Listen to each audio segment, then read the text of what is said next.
Live 95, WRJM-LP, Coleman. The following is an exclusive presentation of the Coleman County Sports Network, powered by Coleman Community Radio. Coleman's Live 95. 5, 4, 3, 2, 1. We've made it here, folks. It's the county championship, and we will crown a winner tonight between the Fairview Ackies and the Good Hope Raiders. Good evening from Dafford Smith Stadium. You're tuned in to the Good Hope Raiders Sports Network, brought to you by Cleaning & More of Coleman. I'm Dylan Deemer. I'll be your host. Introducing your talent tonight will be, to my right, Tyson Robertson and Tony Thompson on the call. We welcome you inside Dafford Smith Stadium for what should be the biggest game in Coleman County history. I know we said that again last year. Part 2, Tony. Yeah, this one feels like a little different than last year. Last year, you know, even though it was 2 10-0 teams, it just didn't feel like our team was really locked in for that game, knowing that they had a different approach at hand the next coming up week. But this year, it seems like these guys are locked in, and with all the trash talk I've seen this week on Instagram, these two teams really do not like each other, and they both really want to get out here and run it down each other's throats tonight. Well, I tell you, it's going to be a wonderful atmosphere. We were talking as we came on the air. We've seen representatives from most of other county schools. Now, I understand West Point's actually playing tonight, so they won't be here. But saw some kids from Coleman, some from Cold Springs, a few a little like from Vinemont. So the whole county's here watching. We moved the game from tomorrow night to tonight. Once again, congratulations, Fairview. You made a good move to increase the revenue for the school today. So let's take this night and enjoy it. And whatever happens. It will be a hard-fought game, and we're just looking forward to it between two really, really good playoff teams. Folks, the air in this stadium is pretty palpable. I mean, honestly, this is the most I've seen it packed inside Dafford Smith, and I've seen region championship games here.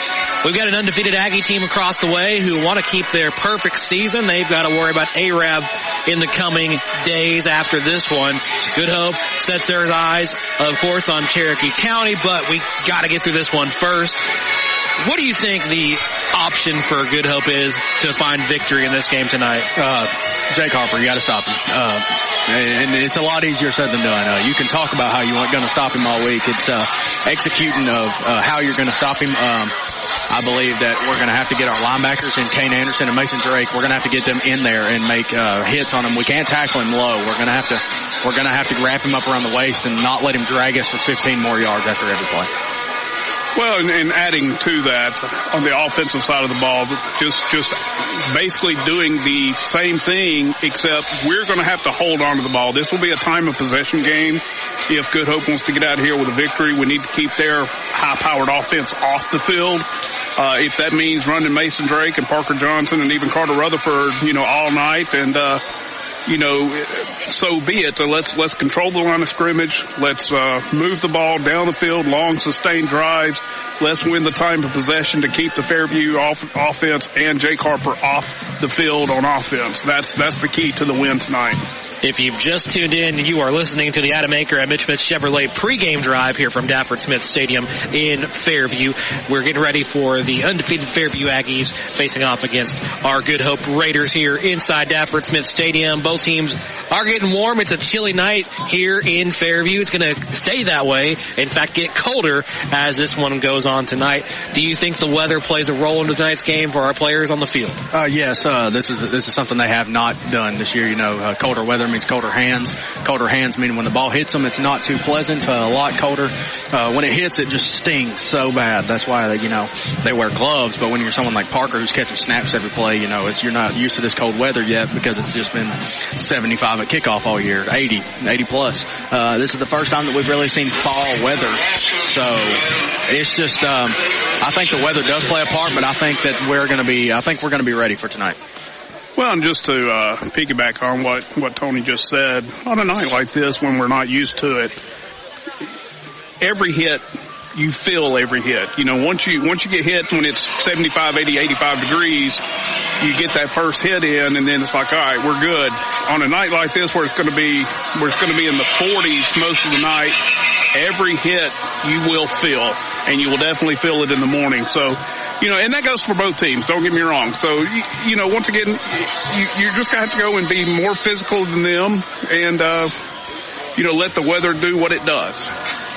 I think that's a good analysis of it because, you can't control that factor, of course. You can come over to the sideline and hopefully they got the heater going. Hopefully you can get some hot hands or something to keep your hands warm because you're going to have to find any ways to make sure that you are playing at least where you can play comfortable football and not have to worry about the other things.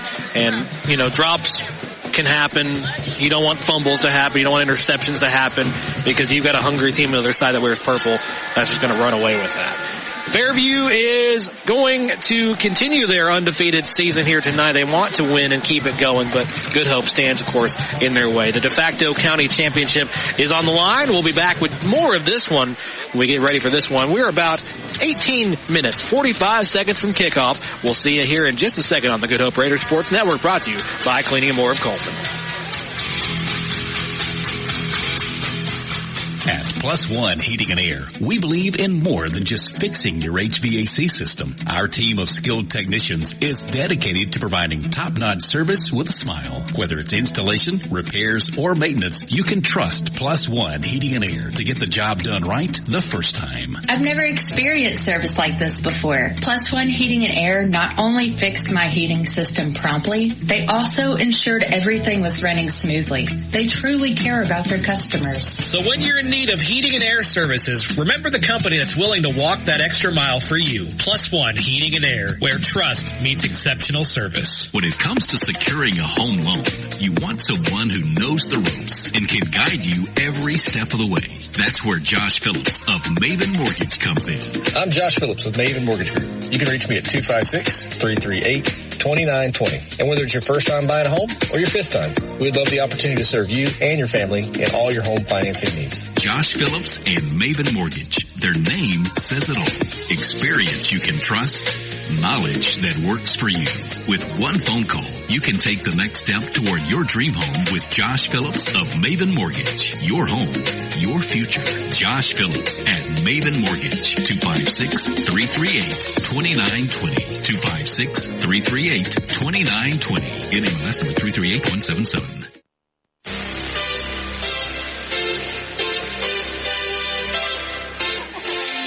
Welcome back to the Good Hope Raiders Sports Network, brought to you by Cleaning and More of Coleman. Tonight's broadcast is brought to you by Adam Aker at Mitch Chevrolet, Cleaning and More of Coleman, Cox Stanberry and Kingsley Attorneys, Coleman Appliance and HVAC Repair, Coleman Savings Bank, Cyber Broadband, Josh Phillips at Maven Mortgage, Lister Hill Credit Union. Also sponsored tonight by Merchants Bank of Alabama, Odin's Auto Glass, the Warriors team at SR4 Realty, Zaxby's, and of course Redstone Federal Credit Union. Tonight's broadcast is going to be a chilly one, folks. It's just going to keep getting colder tonight, but the action on the field will stay just as hot tonight. So we are in for a good game between these two county rivals. I am excited to be the host of this one tonight. Of course, I get to hear Tony Thompson and Tyson. Good Lord, I'm freezing up, folks. Tony and Tyson call it with me tonight, so it'll be a good one here as long as I don't freeze up. Oh yeah, man, and this is something that was kind of planned last minute, but I'm glad to, I worked with you last year. Yes. And, we had a great time, last year. It's just a blessing to have, you with us tonight, and, I have Tyson here with me on almost every away game. Actually, every away game you've been with me. And, maybe if we can continue on, next week, win our game, he'll be with me at West Morgan the following week. If they win. Yes. Of course, you gotta win them before you plan your trip. Don't book a hotel room before you know where you're going. Kind of deal. Well, Tony, let's step back and talk real quick about last week's game. We had a huge win last week at Dora. Game that we got off to a little bit of a slower start and came out at the half and then really turned it on Dora to score 21 points in the third quarter and end up winning that game going away. So just your thoughts, Tony, on last week's game and how we can move forward into tonight's game. I talked to a few coaches on the sideline last week. We definitely went in thinking, we're going to destroy this team, 2-8 or 2-7, and we're going to destroy this team, and let's get on to next week. come out really slow, really sluggish. Defense didn't look the greatest, but we did get some stops in the red zone that was really huge. We know we go into halftime 7-0, and it's like, what is going on? And like Coach told me down there, Carla Rutherford was like, guys, what are we doing? Like, we really need to, get it going here. And they finally got it going. We end up going away and blowing them out 35-15. But we need to just piggyback off the momentum that we had from the second half last week and go on this week. And, in a game that really doesn't matter on paper, I know it matters to coaches, matters to kids. You want to beat your county rival. But at the end of the day, you want to stay healthy because you got a bigger task at hand next week with Cherokee County coming to James Shepard Stadium. Yeah, I have to agree with you, Tony. I think one of the big things is you plan these games and they don't weigh as much in the region standings. It's definitely a bragging rights kind of thing, but you still play these games to their fullest extent. I bet they're going to put every bit of blood, sweat, tears in this game tonight, and I don't expect them to do anything less next week with Cherokee County. I think more, in fact. But tonight's one of those games. I don't call it a tune-up game. I don't call it like that. This is fully what it is. This is, as advertised, the biggest game on the schedule. I mean, people were walking out of the stadium last year after the Fairview and Good Hope game at James Shapel Stadium and saying, man, I can't wait for next year for this to happen again. And, 365 days have passed by, and we're here again. And for the most part, both teams held up their end of the bargain. We did have the one little slip up that we had the game at Hamilton. Once again, Hamilton's a really, really good football team. Yes. A team full of juniors, so it's a team that's going to be a problem to be reckoned with next year too. Yeah, don't discredit the Aggies one bit. And I'm not talking about the Fairview Aggies, I'm talking about the Hamilton Aggies. Yeah, the Aggie Bulldog, whatever they are. Whatever they want to be, yeah. Don't discredit the Aggies in Hamilton at all, and I don't discredit the Aggies over here. The closest thing they've had to a slip up was at the hands of the 1-8 Sardis Lions, which, to tell you the truth, folks, I don't know how that happened. I still couldn't tell you. I would love to actually get Chris's point of view. I'd love to get Coach. What happened? I'd love to get Coach Redding's point of view on that one. I want to know. I probably wouldn't want to get his point of view. Not on the air. No, I would like to know what Fairview coaches thought of that one, because that was the one thing closest to a struggle. It was a struggle. And I truly believe that was probably like our Door situation. They come in saying, well, this team's 1-7, or 1-6 at the time. They're like, oh, we'll just blow them out of the water and move on to next week. And, Sardis come out and said, what do we have to lose? Let's go out here and try to beat these guys. They're undefeated. One of the top teams in 5A. And, let's go out here and see if we can upset them. And then, Fairview's down at halftime, and it's like, whoa, we gotta wake up. Yeah, it looked like something when you have an SEC, powerhouse struggling to the bottom feeder, like a former Vanderbilt or South Carolina type team. Now I'm gonna give the Doors their respect. They're up there now, but there was a time and place when you were trailing to Vanderbilt at halftime, they thought about firing the head coach. Of course, that's not the case anymore. It just takes you having a 3-loss skid. You've had a top 10 program, and you get out the door. But that's not the case here, folks. Tonight we've got two big teams here in Coleman County that are just hungry to play some more football here. And why not be the best two teams in this county?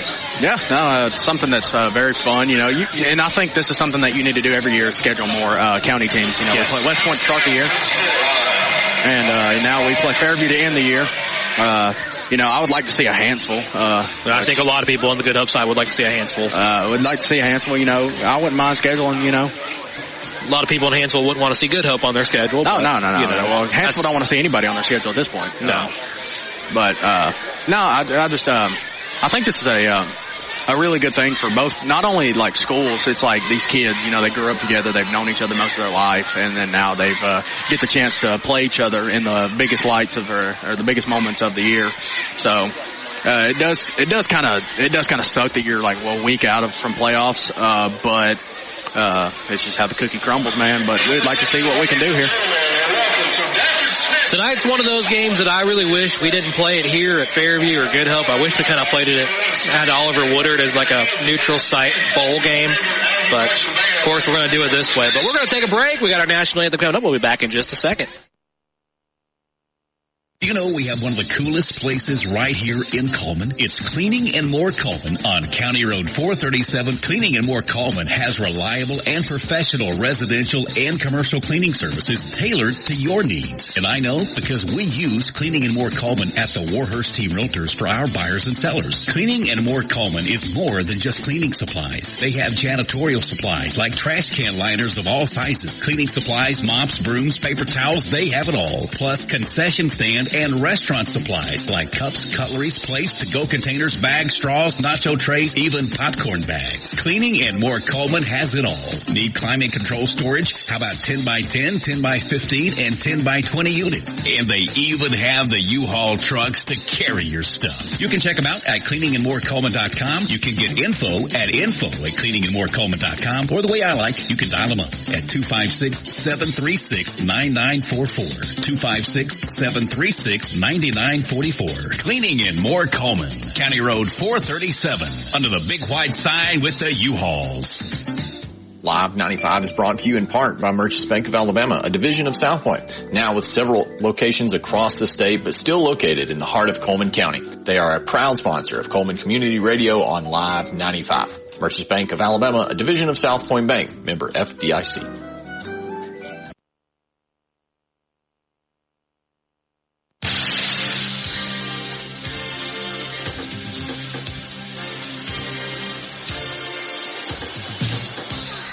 Welcome back to Dafford Smith Stadium here on the campus of Fairview High School. You're listening to the Good Hope Raiders Sports Network, brought to you by Cleaning and More Coleman. Dylan Deemer, Tony Thompson, and Tyson Robinson on the call with you tonight. The voice of the Good Hope Raiders. Tony, we are 8 minutes away from the biggest showdown of the year. Yeah. Not a lot of words you can really say until it's really on the field. Yeah, and it's like one of those things that you can't talk about. You're just ready to see it go down. The biggest thing for me is just the crowd, man. Thursday night, most people's got work tomorrow. Most people got school tomorrow. Yeah, playing this game. They got school tomorrow. They got work tomorrow, and they showed out. There's no telling how many people's actually here, guys. I see probably 300 on the field right now to welcome these Fairview Aggies out of their tunnel. As the lights go out, I don't know what's about to go on here. Well, this will be the Fairview introduction here as they get the spirit line lined up. There'll be a lot of strobe lights here. Kind of set the mood here for folks back at home that don't know. It does make sense that this is a blackout, and if y'all don't know, Fairview wearing all black tonight. It's kind of scary if you look across the way and see an all-team wearing all black. Well, it is the night before Halloween, so we do have a spooktacular in front of us here. And if you haven't been to Dafford Smith Stadium, they usually do like a purge theme introduction for these big games. They black it out, black uniforms, and they come out here with the lights off and only the flashing strobes. Like I said, the purge siren going off. Quite the atmosphere. I've called a few on the Fairview side of things. Boy, let me tell you, electric up here. I'm wondering, with the new LED lighting system here, do they have the dancing lights like some of the other schools? I don't know if they do or not. That'd be interesting to know if they did. I would like to see that on a more mainstream level in our Coleman County schools. If I was in charge, I'd be working on that myself. Yeah, because I believe everywhere three light shows. Everywhere we've been on the road, like all these schools in Winston and Walker County all had the new LED lighting. So that's why I was wondering. I know Fairview. I guess Fairview's the only school that does have the LEDs. As we just had a ear blaster. Guys, there's going to be people around us all night. Yes. Here we are. We apologize. A lot of noise you're going to hear back home. A lot of people standing close by. We don't have any hot mics out here, so no bad words to be said. But Fairview going to trot out their captains. Same with Good Hope. I don't even see our guys. Oh, there they are. Of course, the Aggies ready to come out to the sound of Metallica's Enter Sandman from the 1991 self-titled album, Metallica, also known as the Black Album. Kind of the reminiscent of the Virginia Tech tradition here. They'll take it to Fairview. The Aggies lined up behind their inflatable tunnel here with the two Aggie mascot logos. The lights come back on as the Aggies line up behind. They'll be wearing their black uniforms, black pants, purple stripes on the side, purple helmets with the F logo like they have midfield with the purple and gold. The Good Hope Raiders tonight in their road white jerseys, feathered helmets, and white pants with red numerals all over. And tonight's captains for your Raiders, it's going to be, looks like the pretty standard 0, 1, 2, and 3. It's going to be 0, Carter Rutherford. Number 1, Mason Drake. Number 2, Tyler Bird. And number 3 is, Cody Stevens. Cody Stevens. His mother is probably going to kill me for forgetting that. What I see across the way is number 16, Zayden Cruz for Fairview. Number 5, Connor Scott. I think I see 15. That's Colt Redding. And I see 21. 21, yeah. Jace Stevens. Yeah, Jace Stevens, Colt Redding, and Zayden Cruz are some highlight players. Not to mention the aforementioned Jake Harper, of course. But those are some names you're going to see a lot of, or hear a lot of tonight in this ball game.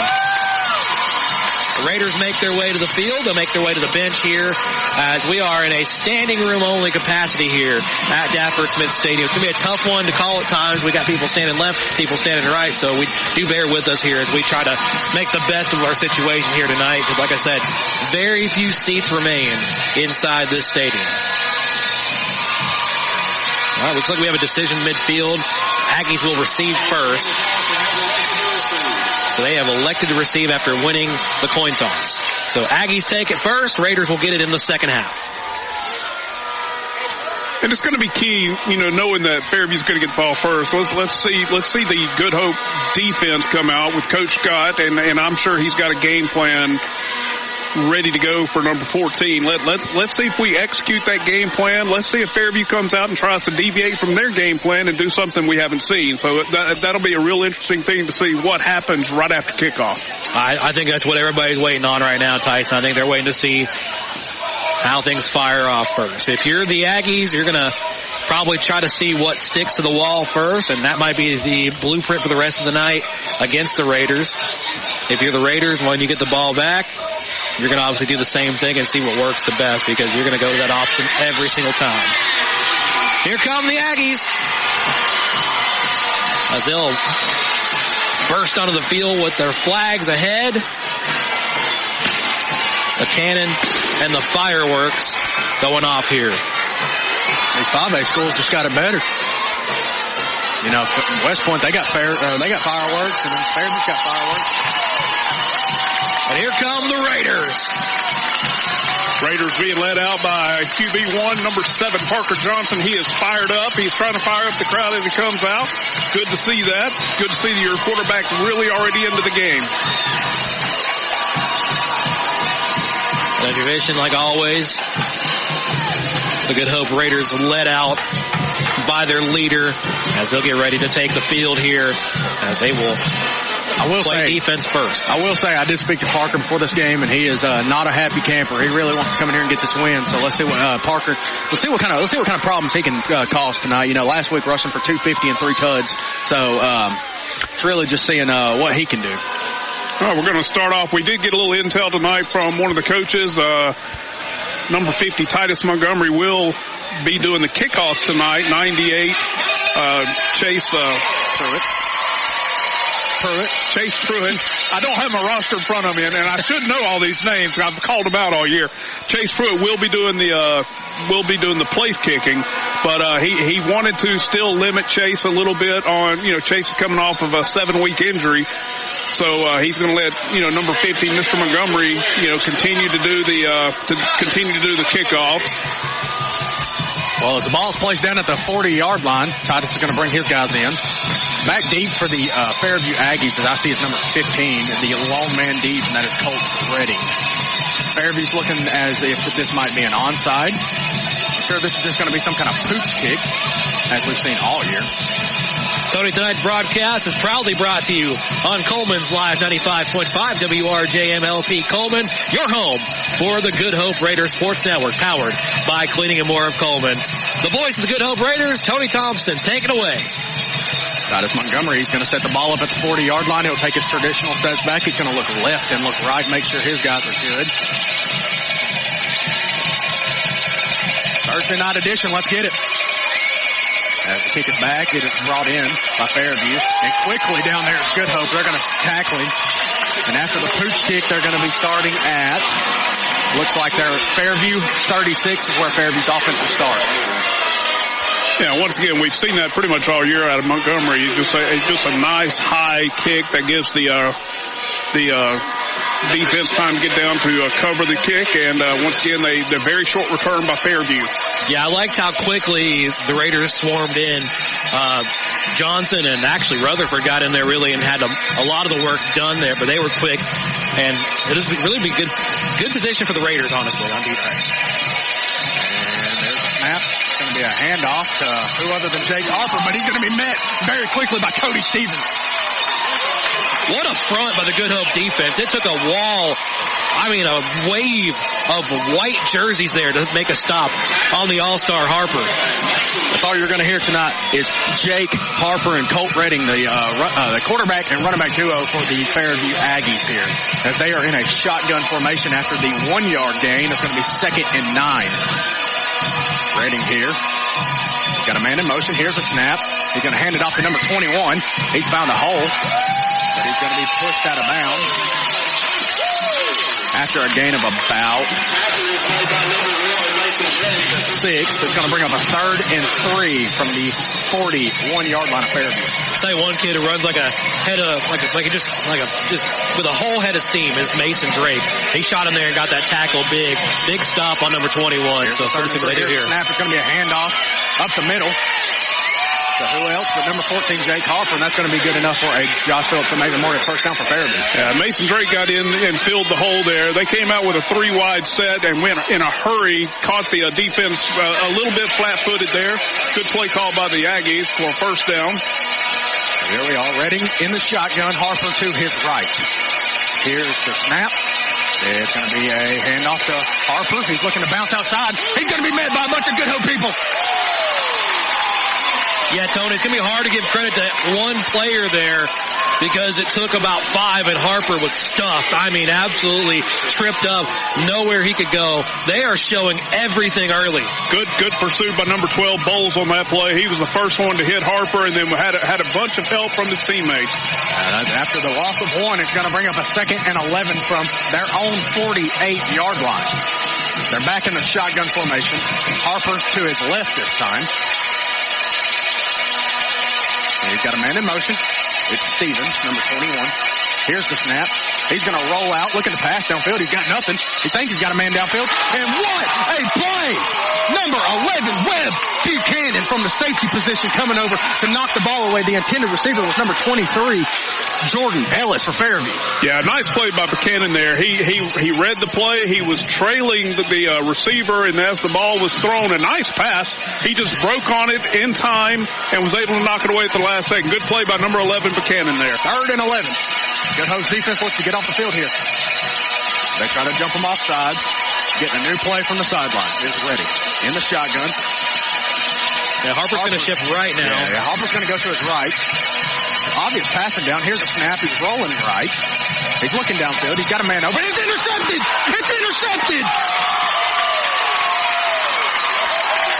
Carter Rutherford he read the play the whole way and stepped in front of that pass by Redding and threw it right to him, and Rutherford was there to be the Johnny on the spot. First down, Good Hope Raiders. I knew something was cooking there when we saw the pass and that Buchanan had swatted it away.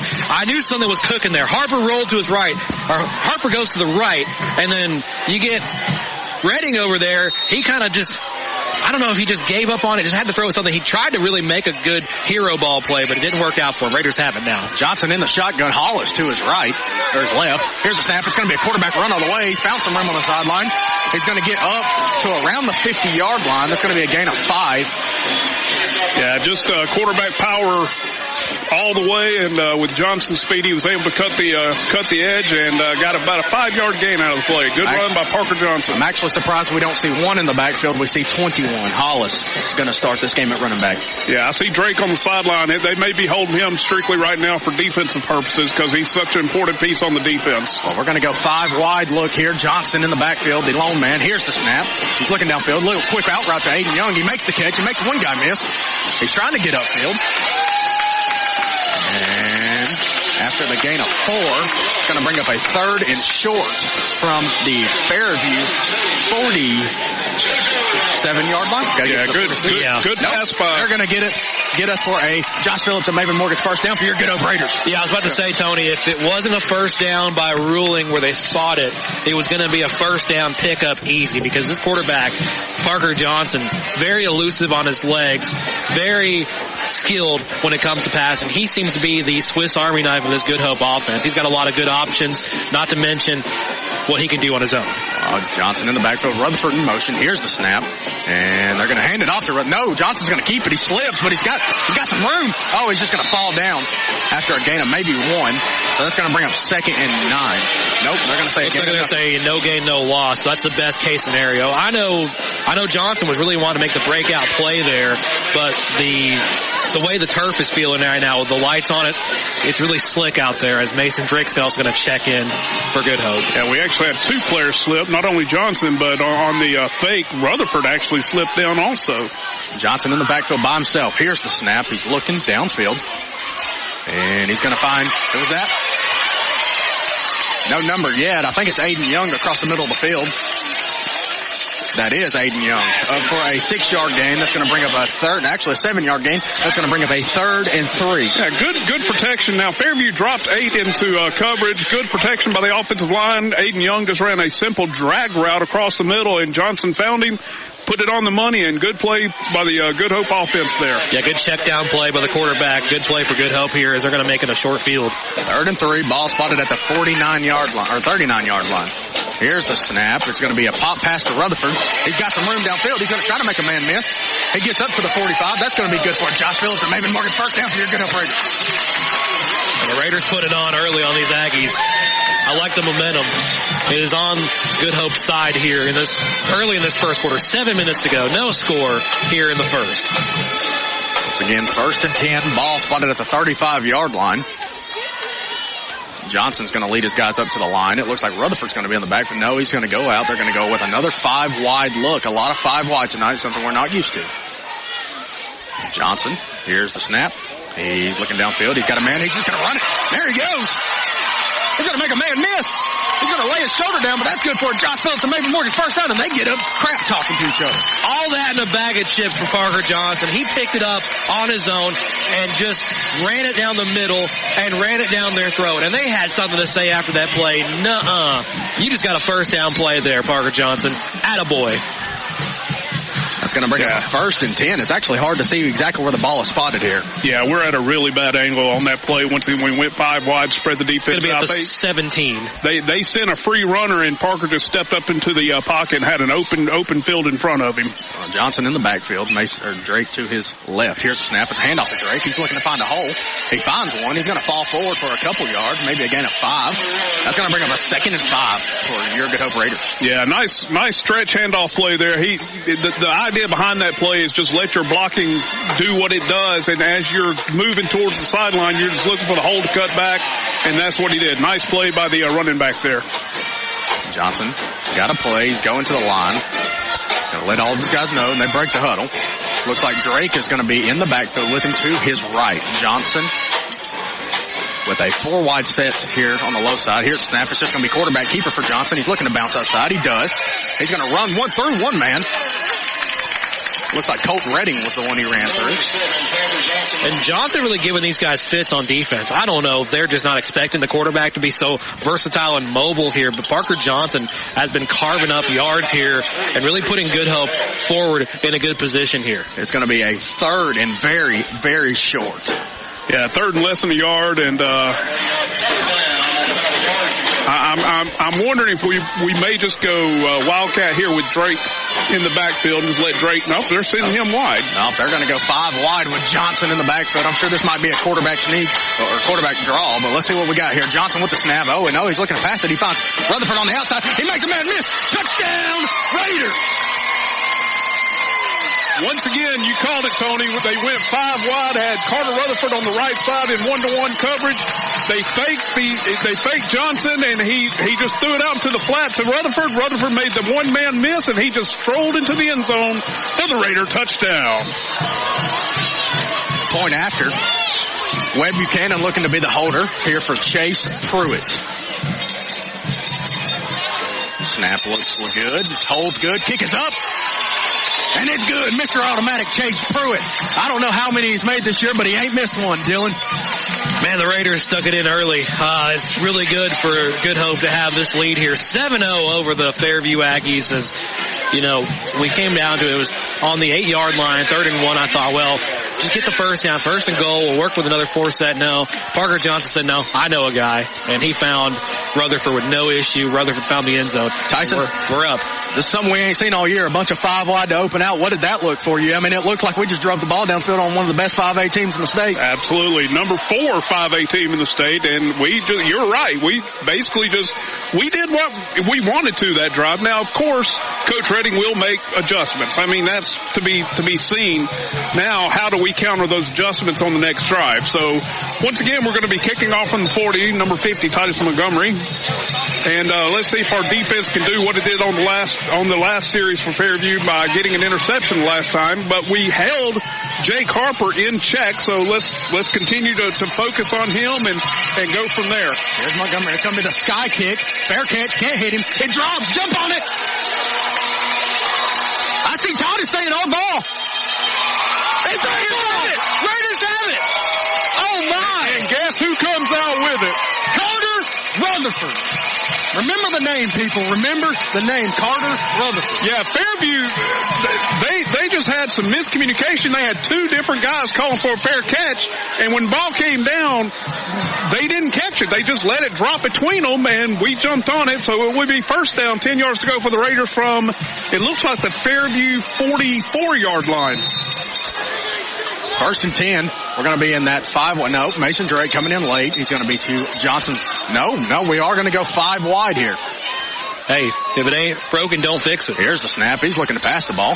He's just going to run. No, he's looking deep. It's a wobbly one.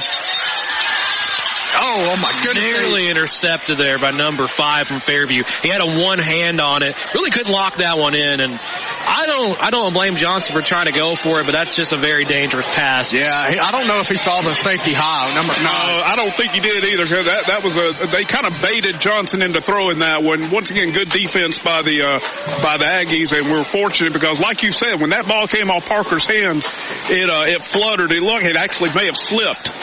Well, here we go. 5 wide again. We got Bird down to the close side this time. Here's the snap to Johnson. He's looking that way. And he's looking to run it. He's got some space. He's got the speed. There he goes down the sideline. We see flags everywhere. Sure, this is going to be a holding on the outside on Aggie Young. Yeah, we're going to get hit with a holding call here. And it's a good call. We were trying to seal the edge, and looks like we got our hands up under the jersey a little bit too much there. So that'll be a big penalty going against us. Yeah, I think with all the eyes in the county and all the eyes in the state on this game, I mean, I'm surprised this isn't like a statewide game of the week. It should be, but the officials are going to call this one down the line as best they can. I haven't seen any indication early of anything going one way. This is our first penalty in the game, but I have every belief that the officials are going to call it straight down the line the best they can, but you know, you never know how things go in some of these games. That's going to bring up a 2nd and 20 from the 50-yard line. Once again, if you're just joining us, 4 minutes left in the first quarter. Your score here is 7-0. Your Good Hope Raiders. Johnson in the backfield by himself brings Drake in motion. Here's the snap.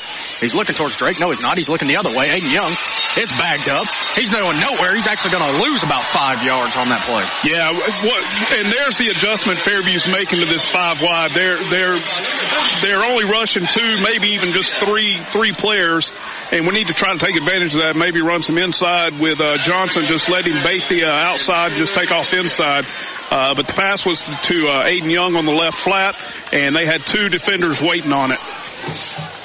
That's going to bring up a 3rd and 21. Ball spotted at the Fairview 47-yard line. We got to get to the opposite 33 for a first down. Here's the snap to Johnson by himself in the backfield. He's looking downfield. He's got a man across the middle. Oh my goodness, that would have been a great play. He was trying to find Tucker Keefe across the middle of the field, and it was just incomplete. Yeah, it threw it a little bit behind Keefe there. Tucker had actually broken open in the middle of that zone, and that's what Fairview's running right now. They're running a 2-man high zone, and Tucker found the soft spot right in the middle, and Parker unfortunately just happened to miss him there. We're going to trot out the punt unit here on 4th down. Would not expect any kind of fake here. I'm sure this is just going to go back to one of the 2 guys back there, which is Colt Redding. And I'll get the other one here in a minute. But here's a snap. Here's the punt. It's a wobbly one, but it's a decent one. It's going to bounce down. It's going to take a Good Hope bounce all the way down to the 19-yard line of Fairview. That's where their offense will start shop here. Yeah, Fairview, we saw them out first. They obviously had the ball first. It was one of those things where they really kind of got fed everything Good Hope could throw at them. Is there anything adjusting coming up? I don't know if Coach Redding is really going to dial anything different here for his offense. We'll have to see here how this set goes for the Aggies. Well, two possessions for Fairview, 2 turnovers. So we can't count on that the rest of the night, but let's see what happens. Redding in the backfield, Harper to his right. Here's a snap. It's going to be a handoff to Harper. He's going to juke inside. He's going to make another man miss, but what a great play by Webb Buchanan. That flag coming out here. Yes. Yeah, you're going to get a hold on number 5, it looked like, for Fairview. Connor Scott is number 5, a name that we probably will be calling a lot tonight, so a name that I need to remember.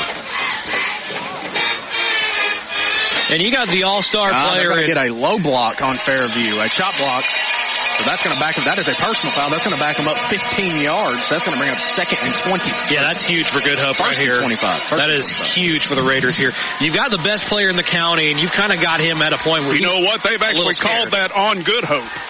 They swapped it to Good Hope. Okay, wow. Okay. All right,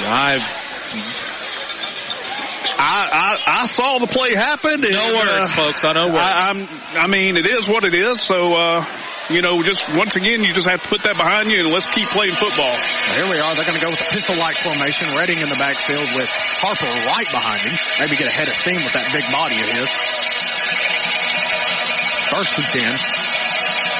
And he's going to change the play. Redding saying, hey, come to my left hip. I can't see Coach Redding throwing the ball at all right here. Here's a snap. It's just going to be a quarterback keeper. Cody Stevens is the first one to meet him. He's going to get a gain of maybe 3 here. It's going to bring up 2nd and 7 from the Fairview 38-yard line. Yeah, nice play by Cody Stevens there. He read it the whole way, and he was sitting waiting on Redding to come through the hole and met him, and good job. Going to be 2nd and 7 for the Fairview Aggies. It's going to be Redding in the shotgun with Harper to his left. Here's the snap. It's going to be a handoff to Harper. He's looking to have a head of steam. And it looks like a bunch of white jerseys are going to bring him down. Yeah, Fairview did something real interesting there. They really spread the field out. They sent trips to the wide side and had Harper in the backfield, and they just did a simple outside zone play with Harper, hoping that we committed. But we actually ran only 3 defenders with the trips, and we had 8 men in the box. So that's another great adjustment by Coach Scott. After the play, we had some extracurricular activity. Tucker Screws had to pull Mason Drake away from the Fairview players. But that's going to bring up a 3rd and 5.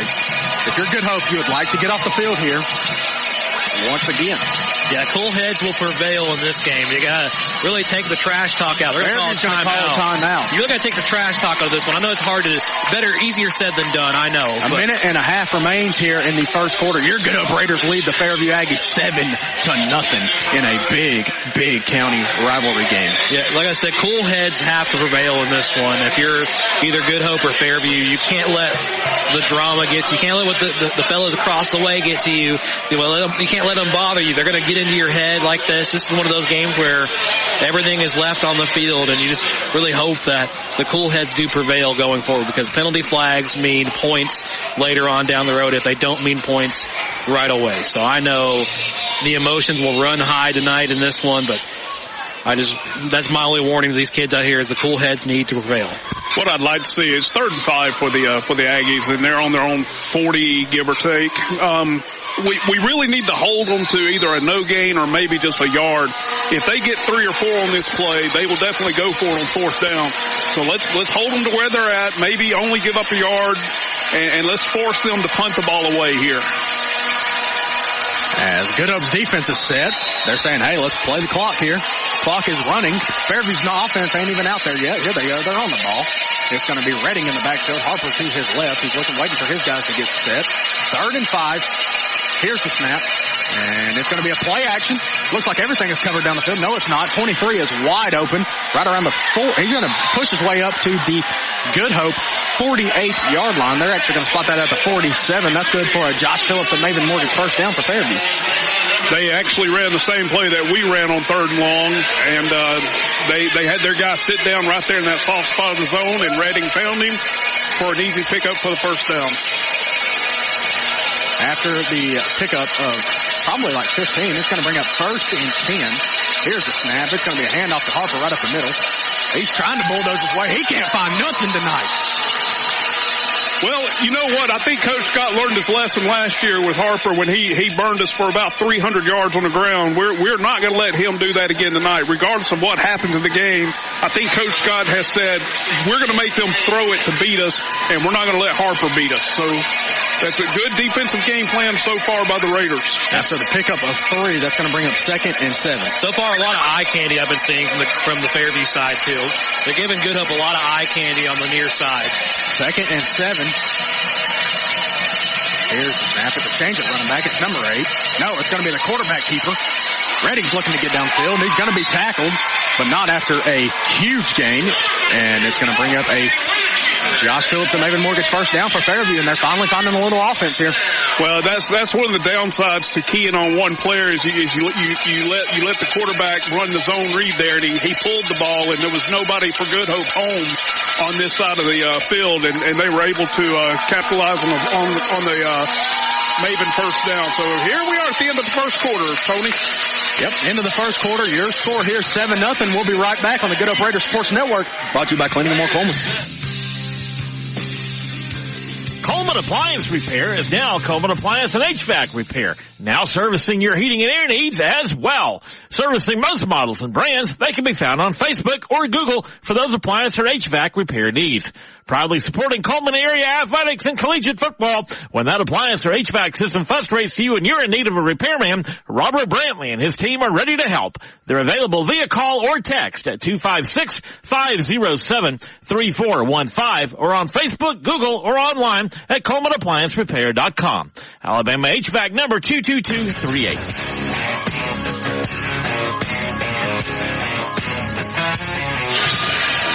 Welcome back to the Good Hope Raiders Sports Network, brought to you by Cleaning and More Coleman. If you're just joining us, it's the start of the second quarter. Your Good Hope Raiders lead the Fairview Aggies 7-0 after 1. As that they are changing spots of the field, it's going to be 1st and 10 for Fairview as the start of this second quarter. Yeah, Tony, you can mark 1 off your list. You still got 3 more to play. You won the first quarter. Good Hope needs to win the next 3, of course, to really come out and savor this one, but you got to get through the toughest team in this part of the state first, and they're on offense right now. You got to hold them good. 1st and 10. Here's the pass to Redding. Sure, no, but it's going to be a play action. He's looking downfield. He's just going to run it. He's going to be popped. Kane Anderson. Yeah, his receiver actually fell down, and he had nowhere to go with the ball, so he had to tuck it and run, and Kane Anderson met him after just a few yards. And he's going to get a gain of 2. That's going to bring up a 2nd and 8. But one thing I did talk to Kane today, and he said that he was ready to pop some people today, and right there he showed it. Literally did, Tony. Literally did put the pop on the quarterback, and he kind of lost his footing there. Here's the snap to Redding. It's going to be a handoff to Harper. He's looking to find a hole. He just can't find nothing tonight.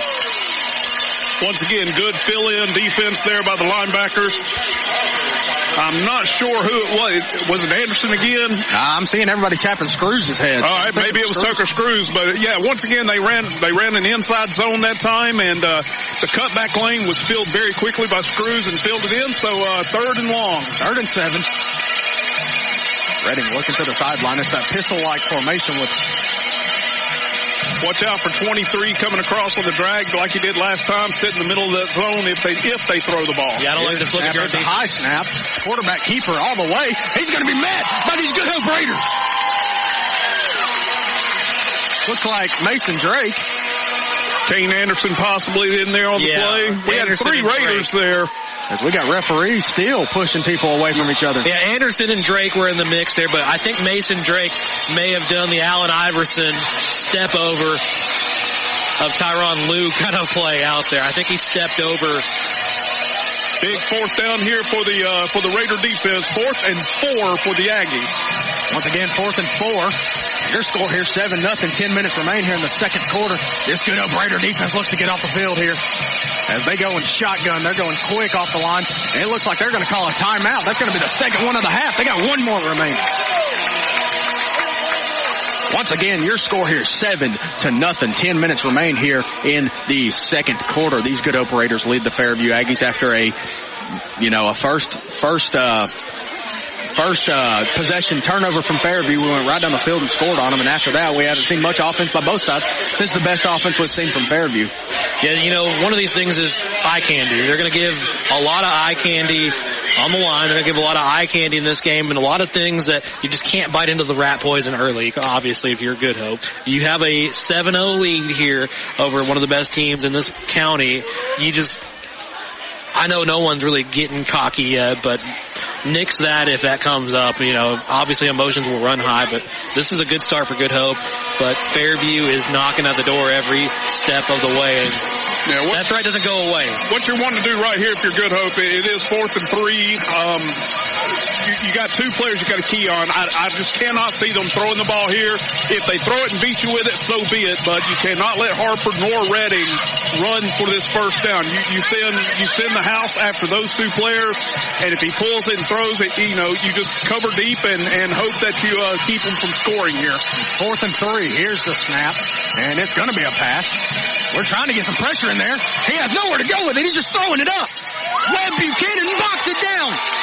Turnover on downs. Good Hope's going to take possession here. Wow, what a play call. I absolutely despise that play call from Fairview. It was a throwback screen, and it was well covered. We got great pressure on the quarterback. We had all the receivers covered. There was nowhere for Redding to throw it. He just threw it up for grabs. Yeah, Cole Redding looked like a deer in headlights seeing number 12 run full steam at him. He got away for a second, stepped up to throw it, and was nearly intercepted there by Webb Buchanan. That would have been a different story for Good Hope, but we still get the ball back here. So good time for the Raiders. Good play not to intercept that ball, by the way. Here's the snap. It's going to be a handoff to Drake. He's looking to find a hole. And after a gain of maybe 1, maybe 2. Yeah, once again, the good defense by the Aggies there. They were keying on Drake, and we did for the first time really hand it off to him, and they were waiting on him. After a gain of 1, it's going to be 2nd and 9 for the Good Hope Raiders. I still think that the Witcher plan right now, as we've seen all night, is to work the edges and work the perimeter and then occasionally hit it inside.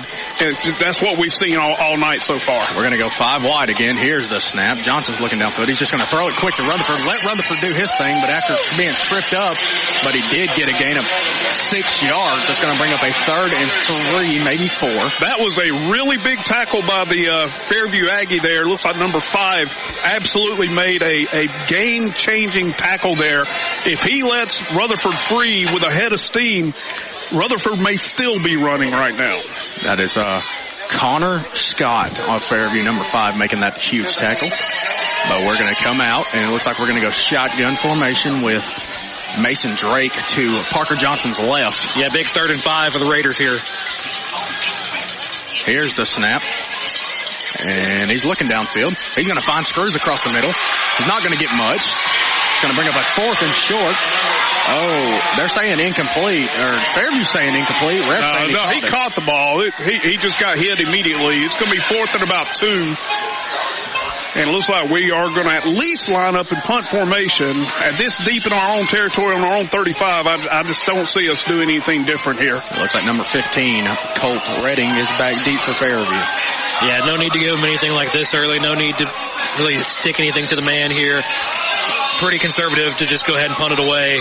Good Hope's going to call a timeout here. Yeah, we only had 10 men out there. We were missing somebody in the protection there, and not sure who it was, but looks like number 19, Clark. So we have to burn a timeout, which is not a bad thing right there. Maybe it'll give them time to think maybe doing something here, but right now Good Hope has no reason to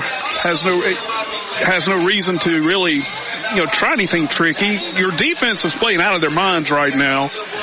And right now we have stifled their offense. they cannot do anything on offense. They've gotten a few first downs. They've gotten a few pass plays, but our defense is really keyed in. Coach Scott had them ready for tonight. Tonight's broadcast is proudly brought to you by Cyber Broadband. Cyber Broadband gives this team, and of course the team across the way, the ability to give you games from these stadiums each and every week. Cyber Broadband. You can find out more by visiting them at cyberbroadband.net, or you can call 256-734-2800. Or actually, that's the wrong phone number. I'll tell you the one. I'll tell you the correct one later. Sorry, Jay. That's Odin's Auto Glass phone number. Well, if you need a windshield, if you need one. Here's the snap. It's going to be a punt, and Redding's just going to let it bounce. It takes a Good Hope bounce up to the about Fairview 29. 29, yeah. If you're just joining us, your score here, your Good Hope Raiders lead 7-0 over the Fairview Aggies. Just under 8 minutes remaining here in the second quarter. Yeah, it puts us 8 minutes away from the Owens Auto Glass halftime show. Of course, we'll also check our very few scores we have from around the region. Not a lot of games being played this week. So just one game on our Owens Auto Glass Big Flash scoreboard. So just one this week, at least tonight. So playoffs are coming soon. Here we go. Sports Network. First and 10. Ball spot at the 29-yard line of Fairview. Fairview's looking to finally find the end zone here, but Good Hope's looking to get off the field once again. Colt Redding in the backfield. Here's the snap. It's going to be a handoff to Jake Harper. No, it's going to be a quarterback keeper. He's not going to get much.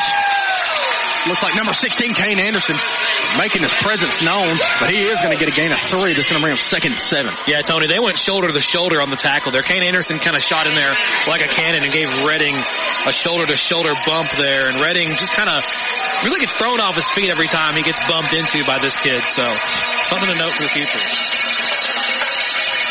As the cowbells get the ringing here. Redding in the backfield. That's the point I'm making, the bell's being rung on the quarterback so far for Fairview. Here we go. Redding with the snap. He's going to fake it to Harper again. They're going to try to tackle him. There's a bunch of flags coming in. It's going to be a holding on number 62 of Fairview. Yeah, you cannot get away with that one. That happened right in front of the back judge. He literally grabbed his shoulder pad and swung it down. Tucker Keefe was in on a run blitz there, and just to save that play from being blown up, number 62 basically just tackles him in the backfield. The three officials that saw it, there was no way they could not call that. It was a nice form tackle by 62, though. Yes, if he was playing defense, that would have been great if Kane Anderson was running the ball. But Kane Anderson wasn't running the ball. He was trying to tackle the ball. That's going to back him up 10 yards. That's going to bring up a 2nd and 17. Actually, pretty fortunate. It's only, no, it's about 2nd and 17. Here we are. Redding looking to the sideline. Harper right behind him. He's going to move over to his left. Redding in the backfield. Here's the snap. It's going to be a handoff to Harper. And oh my goodness, Cody Stevens! Cody Stevens blew that play up. They went with an inside trap again. Cody Stevens got through his block and met him about 4 yards deep in the backfield. A great tackle. Had a little help from his friends after the fact. Great play, number 3, Cody Stevens. That's after a loss of 2 yards. It's going to bring up 3rd and 19. Obvious passing down, but Fairview might just run the ball here and say, hey, if we get it, we get it. I don't know where Good Hope's hiding the kryptonite here, but they have been all over Jake Harper on this one. They have studied that well. And Redding here with the snap. And it's just going to be a quarterback keeper. He's got a lot of green, but it's Cody Stevens and Mason Drake going to bring him down right at the 30-yard line. That's going to be a pickup of 10, but he needed 19 for a first down. Looks like Fairview's just going to send out the punt unit. Yeah, once again, a good bend but don't break there on 3rd and long by the Raider defense. It's okay to give up a 9 or 10-yard gain to the quarterback. Once again, they were all flowing with Harper, number 14, coming to the right. And Redding took it to the left and found a little bit of daylight. But once again, we did not get caught, didn't get caught looking at Harper. And was able to... sorry for interrupting. Good Hope's going to call a timeout here as we had too many men on the field. Yeah, look at that corrected early. Tonight's broadcast of the Good Hope Raiders Sports Network, powered by Cleaning and More of Coleman. It's always sponsored by our friends over at Zaxby's, who do our starting lineup sponsors. Zaxby's sounds like my dinner plan tonight. They are absolutely craveable, daringly zesty, made to order chicken fingers, wings, and more. This is going to be good, folks. You can order ahead at Zaxby's.com or use the Zaxby's app with 2 locations in Coleman, on Highway 157 near Walmart or on Olive Street. if you're just joining us here. Your Good Hope Raiders lead the Fairview Aggies 7-0. 5 minutes and 42 seconds remain before halftime. What I'd like to see here, Tony, and I apologize for interrupting. What I'd like to see here is if they do punt it and we do have a return, there's only 5 and some change left here in the first half. We also get the ball to come out in the second half. I'd like to see us take about a 5-minute drive, take it down, score again, and then immediately get the kickoff to start the third quarter. There and back in punt formation. Here's the snap. It's going to be punted. It's a boot. Rutherford's calling for a fair catch. Just make the catch. There you go, Carter Rutherford. That's going to back him up to around our own 28. Goodness, who was that? Number 11. Goodness. What a punt. Jagger Bailey. That was a punt, ladies and gentlemen. Yeah, no, that kid, we saw him in warm-up, and he's got a boot on him. And their kicker, I don't know who their kicker is, but he's got a leg on him, too. Yeah, one thing to note about the Fairview community is this is a kicking community for sure. They have had some great kickers come through here, not to mention I hope they're still undefeated, West Alabama kicker that once trotted the sidelines across the way from us. And here we are. Lord forgive me, I forgot his name. 1st and 10. Here's the snap. It's just going to be quarterback keeper all the way. As there's a cloud of players over there. I didn't get to see exactly what happened. It looked like he might have got maybe 1, maybe 2. Yeah, once again, a quarterback power play to the right side. And unfortunately, Fairview they had the numbers that time. They had a free roamer that could come up and meet Johnson at the line of scrimmage. But after the gain of 1, that's going to bring up 2nd and 9. Your Good Hope Raiders are leading right now, 7-0. 5 minutes remaining here in the second quarter. But once again, like we talked about, I'd like to see us drain this clock down. Even if we don't score, don't give the ball back to them. Here we go. Johnson in the backfield by himself. He's looking downfield. He's got a really good... Oh, my goodness, and it's intercepted. Yeah, number 5, Connor Scott. He had all the time in the world and was a little too patient. That was an early Christmas gift for the Aggies right there. It was one of those, he just couldn't get control of it, tipped it up, went one way, went another, and finally locked down by Scott there. And Fairview really will just capitalize with that. So, hate to see it. That's just an unfortunate play. That's the one thing you did not want to do in this situation. Once again, the pass was a little bit high for Aiden Young. Aiden tipped it up and into another Fairview defender who also tipped it, but Scott was able to bring it down for the interception. Here's the snap. It's going to be a handoff to Harper. He's looking to find some momentum, and he's not going to. After a gain of 2, that's going to bring up 2nd and 8. Shout out to Tyler Bird and Mason Drake, the 2 people I've seen in there for sure. And Tony, quick correction on what I said a minute ago. This is really not related to this play, but shout out Elijah Guyton, who I was mentioning, the kicking dynasty here in Fairview, playing over for West Alabama now. If you're listening, Aggie fans, I don't know why, but yeah. Here we go. 2nd and 9, actually. Here's the snap. It's just going to be a handoff to Harper again. And these Good Hope Raiders are trying to find him. Oh, the ball popped out! Good Hope says they have it, and they do! Wow, the 3rd turnover of the night for Fairview. I don't know. It may have been Anderson that put his helmet on the ball, but once again, there was a clear fumble. There was a question of who came up with it, but a Good Hope Raider did come up with it. So back-to-back turnovers.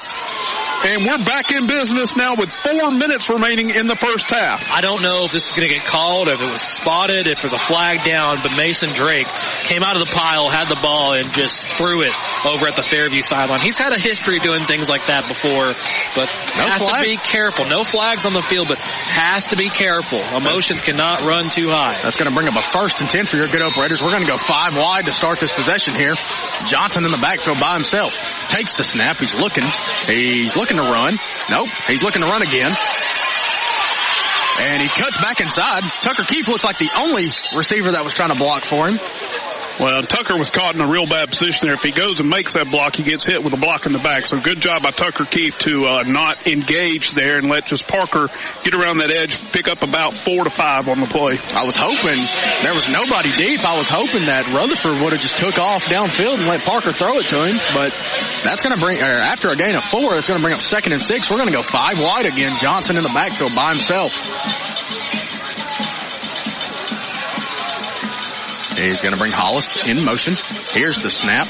He's looking and looked like a miscommunication. Actually, I believe that was tipped at the line. Yeah, very choppy pass coming from Johnson there. Yeah, he was looking to hit Aiden Young in the flat again. And which he's actually lucky that he did not get that pass off because that was intercepted. They were all over the play, and once again, it did get tipped at the line of scrimmage. Brings up a big third down for the Raiders. It's going to bring up a actually they're going to call it a 3rd and 7 from our own 30-yard line. We're going to go 5 wide here again. Johnson in the backfield by himself. Hollis in motion once again. Here's the snap. It's just going to be a quarterback keeper all the way. He's going to cut back inside. He's going to make a couple guys miss. He's going to drive his way forward. He's going to brought up short here of the first down. Jake Harper on the tackle. Seems to be where he's had the best success so far in this game. And actually, this is going to be brought back. I think that was a holding call. Yeah, we got hit with a hold there. I didn't see it, but I did see the flag go down. I did not see the hold. And Fairview will accept the penalty because that would have brought up 4th and short. Now it's going to be 3rd and very long. And they called a chop block. That's the second chop block we've had tonight. So that's a 15-yard penalty. That's something we need to clean up. That's going to bring up a 3rd and 22. I would like to see what we're going to do here. Well, I wouldn't hate it just to send five deep and just let Parker sling it as far as he can. If it gets intercepted, it's just as good as a pass. Just an arm punt at that point. Yep.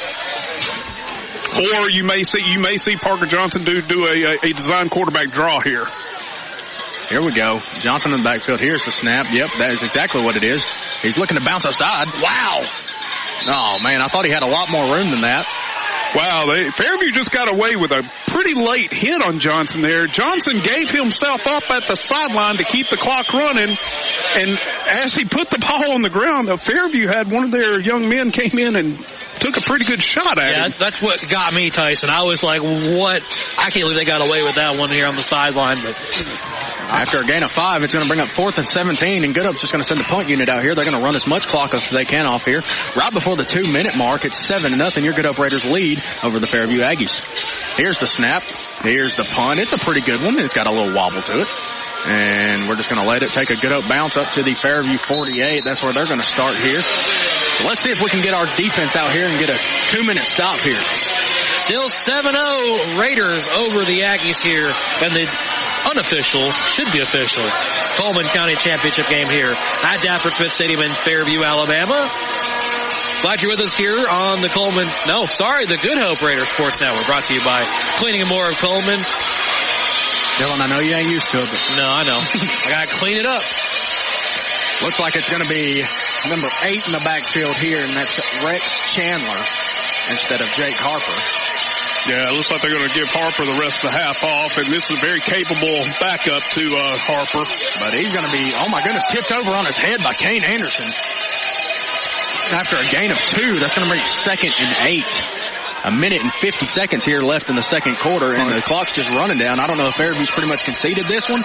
Well, the advantage is they only have one timeout left. They had to use 2 of them earlier. If they had their full complement, you may see something different. But they are taking their time here with a buck and a half left in the half. Redding in the backfield. Here's the snap. He's looking to roll out. And he's looking deep. He ain't got nobody. Good up pressuring him. He's just going to throw it out of bounds. That's going to bring up a 3rd and 8. Yeah, good pressure by Tucker Screws, and I'm not sure who else. Was that Cody Stevens Cody Stevens, yes, sir. I want to say, this is one of the first times that we've seen Tucker Screws really play almost every down at defense, and he's not disappointing. He's a kid that should have been playing defense all year long. Yeah, no, he's somebody you see out there. I'd be scared and tuck my tail run the other way if he's coming at me. Harper's back in the game. Right beside Redding. I'm sure they're probably just going to hand this one to him if they want to. Got to be ready for it if you're Good Hope. You also got to be ready for the play action they've been giving you all game. So 3rd and 8. Here's the snap. Oh, it's going to be a pass. He's looking downfield. He's got a man. He overthrew him. Yeah, he went to number 5 again. Scott, I believe's his name, and it was just a little bit too high for him. He made a great effort for the ball, just out of his hands just a little bit. Brings a big 4th down for the Aggies, and I believe they're going to go for this. No, I do not see a quarterback out there. No, I apologize. You're right. They are going to punt. The good news for Fairview there, Scott was able to swat it down. The bad news for Good Hope is it is 4th down. but you do have a good chance at it. So I wouldn't say it's bad news. You have a pretty good chance with the remaining time here. We got no one deep here. And it's going to be a pretty good punt. It's spiraling. Yeah, just let that one go. And that's going to be down inside of our own 10, maybe even our own 5. Yeah, good punt, good coverage by the Aggies on that play, and we're going to have about a minute 9. Fairview has one timeout left, so let's basically just run the ball and run the half out, and don't make a mistake down here. Yeah, let's just knee the ball and get out of here. You got a 7-point lead over one of the top 5A schools in the state. A minute and 9 here in the second quarter. 7-0 your score here. Good Hope leads the Fairview Aggies. A lot different than what last year was. Fairview already had 21 on us at this point. Yeah, at that point it was the Jake Harper show, and we were, already kind of stumbling and talking about Hat next week. Not the case here. This is going to be a pretty thrilling game to the end. I mean, the winner Actually, it looks will like take we're it all. going to go 5 wide with Johnson in the backfield. Once again, you don't want to make a mistake. Here's the snap. It looks like it's just going to be a handoff to Mason Drake, see if he can do something with it, but he's going to be brought down, out of bounds. Actually, they're going to say run the clock. Yeah, I mean, if you're Good Hope here, especially on these perimeter plays, you got to tell the guys, get down in bounds. And Fairview does use their last timeout. As Fairview takes their last timeout, 49 seconds here, 7-0 your Good Hope Raiders lead. Dylan, this is your first Good Hope game this year. What are you seeing that's really standing out to you? Man, I'm telling you, I've missed some good offense. I'm used to seeing people run the ball on every single play. Another team in the county really runs the ball a lot. They wear red uniforms. We have another team that does kind of spread it out a little bit in the West Point Warriors, but seeing Fairview for the first time too, really get the best of both worlds. Both of the best teams in Coleman County right here in one house. So really happy to see the Raiders again. Really happy to see the Aggies again. Really happy to see good football again, really, to be honest with you. Not to say any teams we've covered have been bad, but it's good to see two of the best teams go at it. Well, barring anything weird happening here this last minute, this game has lived up to expectations. Once again, Good Hope gets the early touchdown on the opening drive. Fairview's turned the ball over 3 times. Good Hope's turned it over once. And that's how we get a 7-0 game here with 1 minute remaining in the first half. We're going to go 5 wide right out of the timeout with Johnson in the backfield by himself. Here's the snap. He's actually looking to throw it. I'm surprised. No, but it's going to be a quarterback run. He's got a lot of room. He's just going to take a slide down. Good job, Parker Johnson, staying on your feet. Or, well, getting down, actually. Yeah, he's going to slide right in front of Harper's face there. And Harper was kind of like, I don't know if he said anything to Parker Johnson there, but he kind of stepped away. Didn't want to get caught up in anything extracurricular. Yeah, once again, we do have to snap it one more time, and you'll probably see the same exact play. If you break it, you break it. If you don't, you get out of here with a 7-0 lead. You just cannot put the ball on the ground. No, not at all. 12 seconds left. 7-0 your score here, Good Hope. It's going to be that 5 wide look, and he's actually looking to pass it. Nope, he's looking to run it. Just get down. Oh, my goodness, he makes a man miss. There he goes. And, yep, just like you said, Tyson, he's going to get down. And that's going to be the end of the first half. Your Good Hope Raiders lead 7-0 over the number 4 ranked in 5A Fairview Aggies.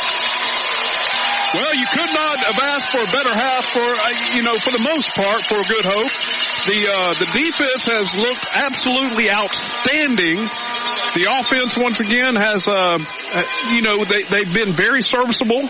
They've come out with a look that we have not seen all year with the basically loading up 5 wide and letting Johnson. Yeah, they're going to, Tyson, I don't mean to, they're going to hold the lines back for a second here. I don't know if somebody was getting chippy. We got deputies out there and officials out there, but okay, they're going to go unimpeded now. Tyson, I'm sorry. No, it's okay. This, once again, with the way this stadium is set up, where the locker rooms are, with both teams trying to leave the field at the same time, that they were just trying to make sure that there wasn't anything that happened there. They went ahead and let Fairview go ahead through and held our guys up. So good job by the officials. Good job by the coaches and the security, and get everybody to the halftime locker rooms. I would say, we usually have that, I don't like to call it a slump. We usually have that sluggish morning kind of feel, when you wake up and really trying to wake up and get ready. You got to go to work in an hour and trying to get going. That usually is the story of the Good Hope offense. At times you come into those games, first quarter, it's 7-0 and not a lot done. Now you're kind of getting quickly moving. They have shown a lot on offense early. So I know the Good Hope really kind of came in here prepared for this one early. They took a shot of coffee early and got this one going. So it's going to be a good second half. I don't think it's going to slip up anymore. I think we're going to keep having a legendary game. And what's the answer for Fairview? I don't know. I really don't know what the answer is. Well, surprisingly, this is the best defensive performance Good Hope's had in over a month. Hamilton put up a decent amount on us. Fayette County put up a good amount on us, and last week 15. I know they only put up 15, but that was more than Doris should have put on us. Well, and going back to that, I believe what Coach Redding has done is he's wanting to ride his horses that he has, but Coach Scott has planned for that, and the adjustment that the Fairview offense made was going to more of a zone read game with Redding, faking the handoffs, the play actions to Harper, even a few passes. So we're taking Harper away. Yes. Like I said, we are determined Jake Harper is not going to beat us tonight. If Fairview beats us by throwing the ball, so be it. All right, folks, we got the bands coming up in just a moment here on the Odin's Auto Glass Big Glass halftime show. Glad you're with us here on Coleman's Live 95.5 as we are getting ready to send you to the field here for the performance of your Good Hope Raider band. We'll take a break and we'll step away. Actually, we'll step away and send you down to the field.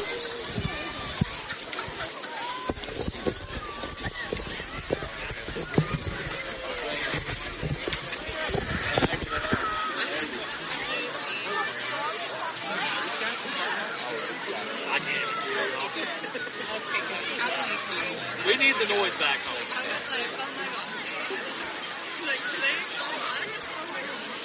I don't mind the noise, just don't feel swearing. That's all I care about. They have one on the far. Yes, thank you. If I remember.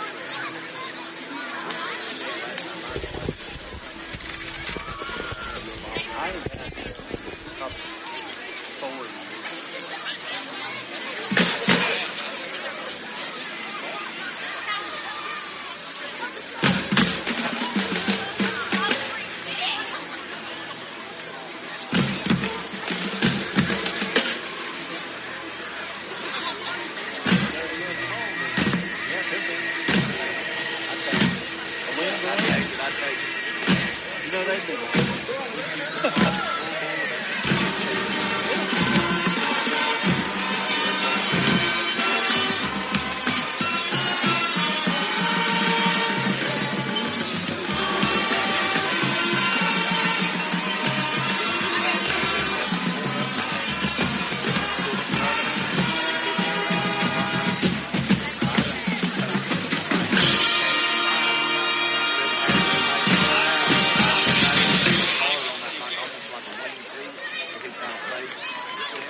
road just past that on the left. You go straight down there and turn right at the church. The truck park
Guthrie's Auto Service has been providing quality automotive service since 1985. Located in Coleman on Eva Road, just north of Highway 157, Guthrie's Auto Service is AAA approved and a Napa Auto Care Center, meaning their repair work is warranted for up to 3 years or 36,000 miles. And because they are part of the Napa Auto Care Network, the work is also warranted at over 14,000 other Napa Auto Care locations across the country. Terry Guthrie and his team for your automotive needs. More information is online at Guthrie'sAutoservice.net. Guthrie's Auto Service is located on Eva Road, just north of Highway 157. Hey, Coleman drivers. Are you tired of the hassle and confusion when it comes to buying a car? Well, we've got fantastic news for you. Meet Adam Aker at Mitch Smith Chevrolet in Coleman, your go-to guy for a no-nonsense car buying experience. Hey, folks. Adam here. You know, buying a car shouldn't be stressful. That's why at Mitch Smith Chevrolet, we pride ourselves on transparency, trust, and there's never any BS at MS. That's right.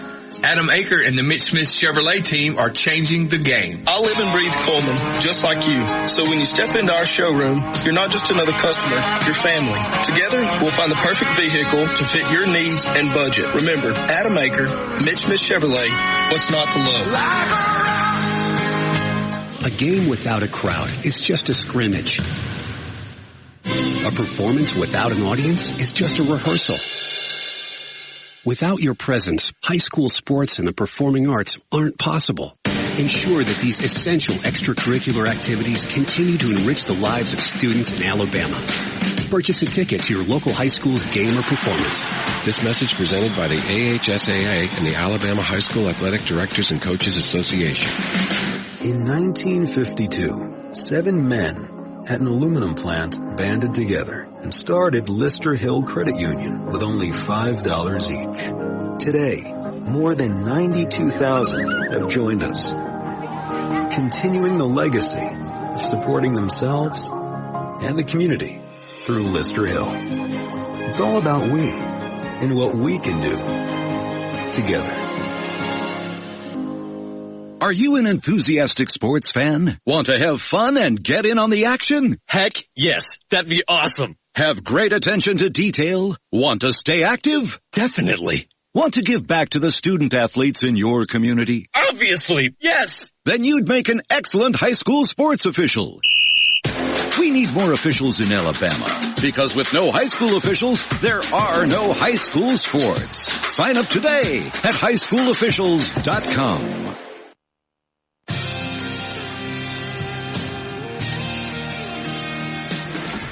Welcome back to the Good Hope Raiders Sports Network, brought to you by Cleaning and More Coleman. Halftime here, brought to you by Odin's Auto Glass, and we do have a halftime special guest joining us, probably the most famous man in Coleman County beside me, Mr. Sam Roberts of Uncle Sam's of Coleman Daily. Many hats, sir. Honored to be here. Glad to be here for a fantastic atmosphere for Thursday night lights out here at Dafford Smith Stadium in Fairview. So it's been a great evening so far. I would say so. Now you're taking it in over here on the bench here next to Pooh. I know it's got to be crazy seeing everything right in front of you right there. It has been. There's been a lot of excitement going on. I can't really hear very well because the crowd's been so loud, especially the Good Hope student section. I don't know how they can be so loud, but they've been so loud that I can't even hear down there. So it's been a lot of excitement here in this first half. A great half played by the Raiders. They've really stepped it up on defense and kept Fairview from moving the ball, and they've been punching it in the end zone so far with a 7-0 lead. So it's been a great night to be a Raider. Yeah. Don't mean to put you on the spot, but who do you think's winning this one tonight? I think Good Hope's going to keep it going. They've really shut down Jake Harper. I haven't looked at the stat sheet, but just going off from what I've seen, I can't imagine he has more than 20 or 30 yards so far in this game. And last year, on this same night at Good Hope, he ran for over 200 yards in that game. So he is really, the Raider defense has really shown up, and they've shown up big for this game right here at Fairview.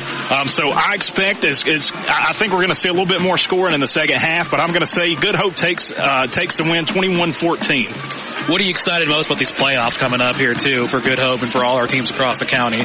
Well, both teams here, Fairview and Good Hope, have both had exceptionally great seasons. I know Good Hope has one loss to a great Hamilton team, and Fairview remains undefeated, but that is at risk tonight with the Raiders here at Dafford Smith Stadium. So there's a lot of excitement going into the playoffs, and it's always great to see some Coleman County teams making noise statewide. I know both teams we have here tonight are ranked in the top 10 in the state in Class 4A 4A and Class 5A. So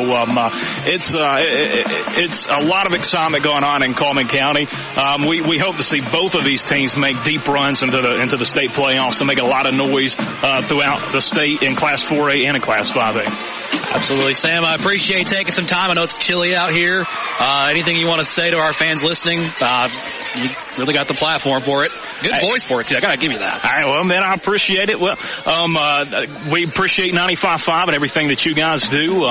You guys doing a great job covering good old Raider sports, and we appreciate you airing this game and all the Raider games for people all throughout Coleman County. Appreciate it, sir. Thank you very much for joining us tonight.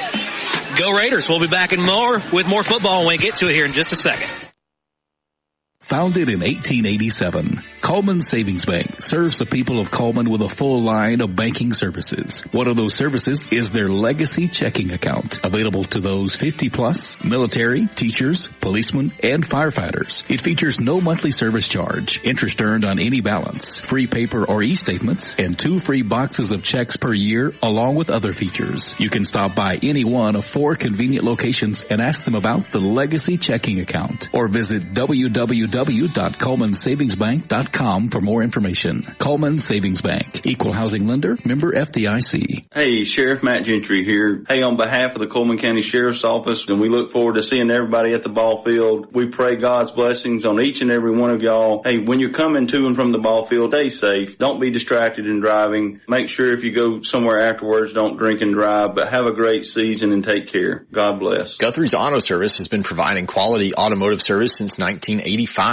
Located in Coleman on Eva Road, just north of 157, Guthrie's Auto Service is a AAA approved and Napa Auto Care Center, meaning their repair work is warranted up to 3 years or 36,000 miles. And because they're part of the Napa Auto Care Network, their work is also warranted at over 14,000 Napa Auto Care locations across the country.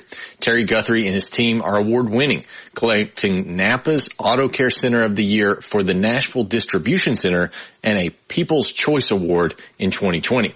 More information is online at Guthrie'sAutoservice.net. At Plus One Heating and Air, we believe in more than just fixing your HVAC system. Our team of skilled technicians is dedicated to providing top-notch service with a smile. Whether it's installation, repairs, or maintenance, you can trust Plus One Heating and Air to get the job done right the first time. I've never experienced service like this before. Plus One Heating and Air not only fixed my heating system promptly, they also ensured everything was running smoothly. They truly care about their customers. So when you're in need of heating and air services, remember the company that's willing to walk that extra mile for you. Plus One Heating and Air, where trust meets exceptional service. You know, we have one of the coolest places right here in Coleman. It's Cleaning and More Coleman on County Road 437. Cleaning and More Coleman has reliable and professional residential and commercial cleaning services tailored to your needs. And I know because we use Cleaning and More Coleman at the Warhurst Team Realtors for our buyers and sellers. Cleaning and More Coleman is more than just cleaning supplies. They have janitorial supplies like trash can liners of all sizes, cleaning supplies, mops, brooms, paper towels, they have it all. Plus concession stand and restaurant supplies like cups, cutleries, plates, to-go containers, bags, straws, nacho trays, even popcorn bags. Cleaning and More Coleman has it all. Need climate control storage? How about 10 by 10, 10 by 15, and 10 by 20 units? And they even have the U-Haul trucks to carry your stuff. You can check them out at cleaningandmorecoleman.com. You can get info at cleaningandmorecoleman.com, or the way I like, you can dial them up at 256-736-9944. 256-736-9944. Cleaning and More Coleman,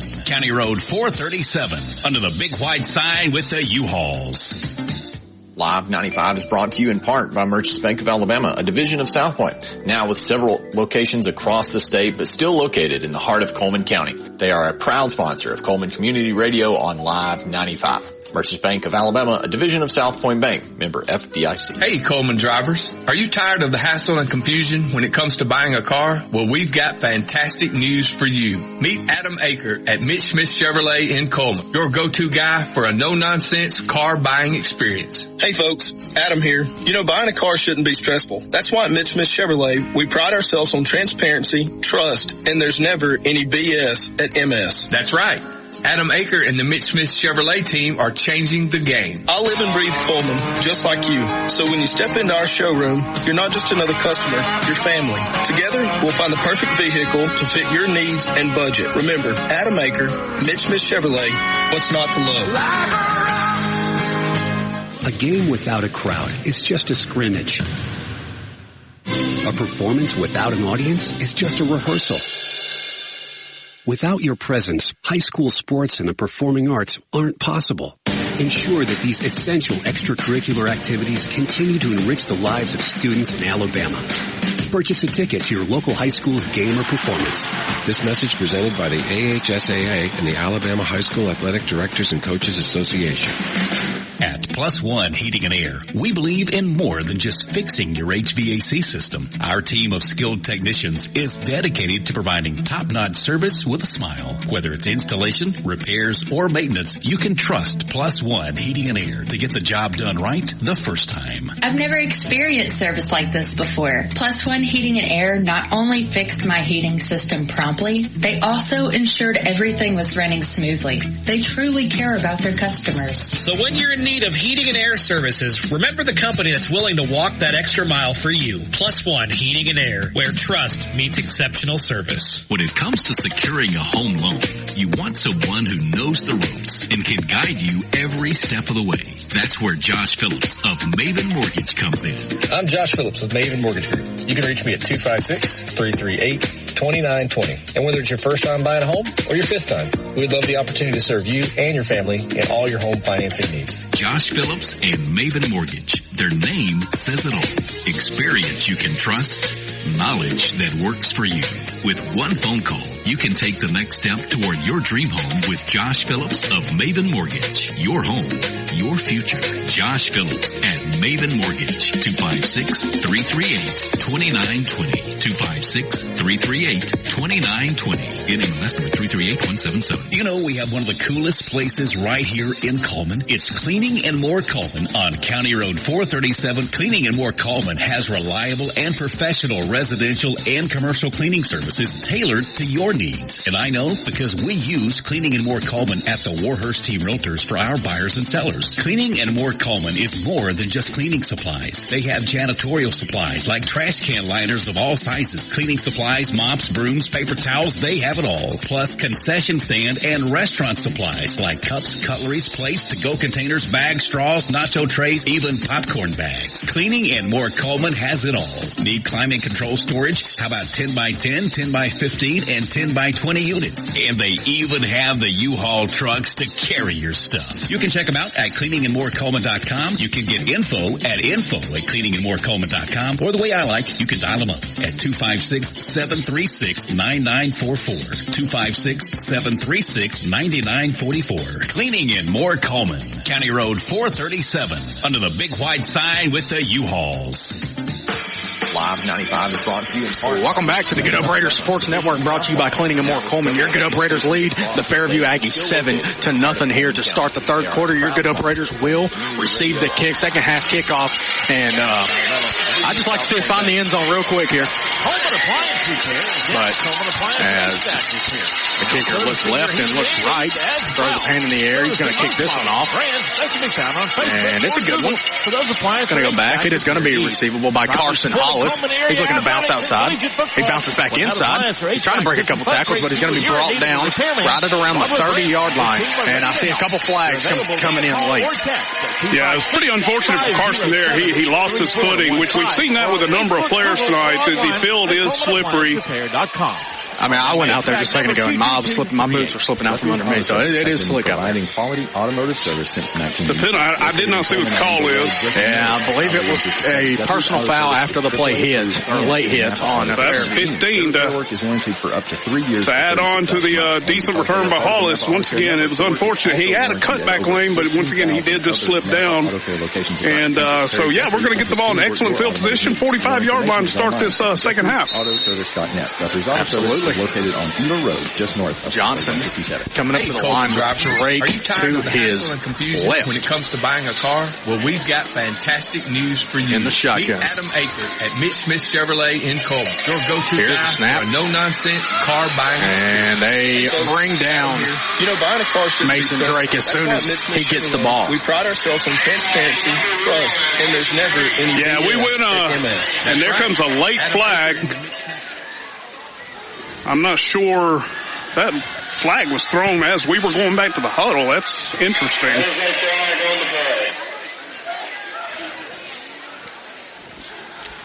As we get await a call right there, we apologize for the ads running.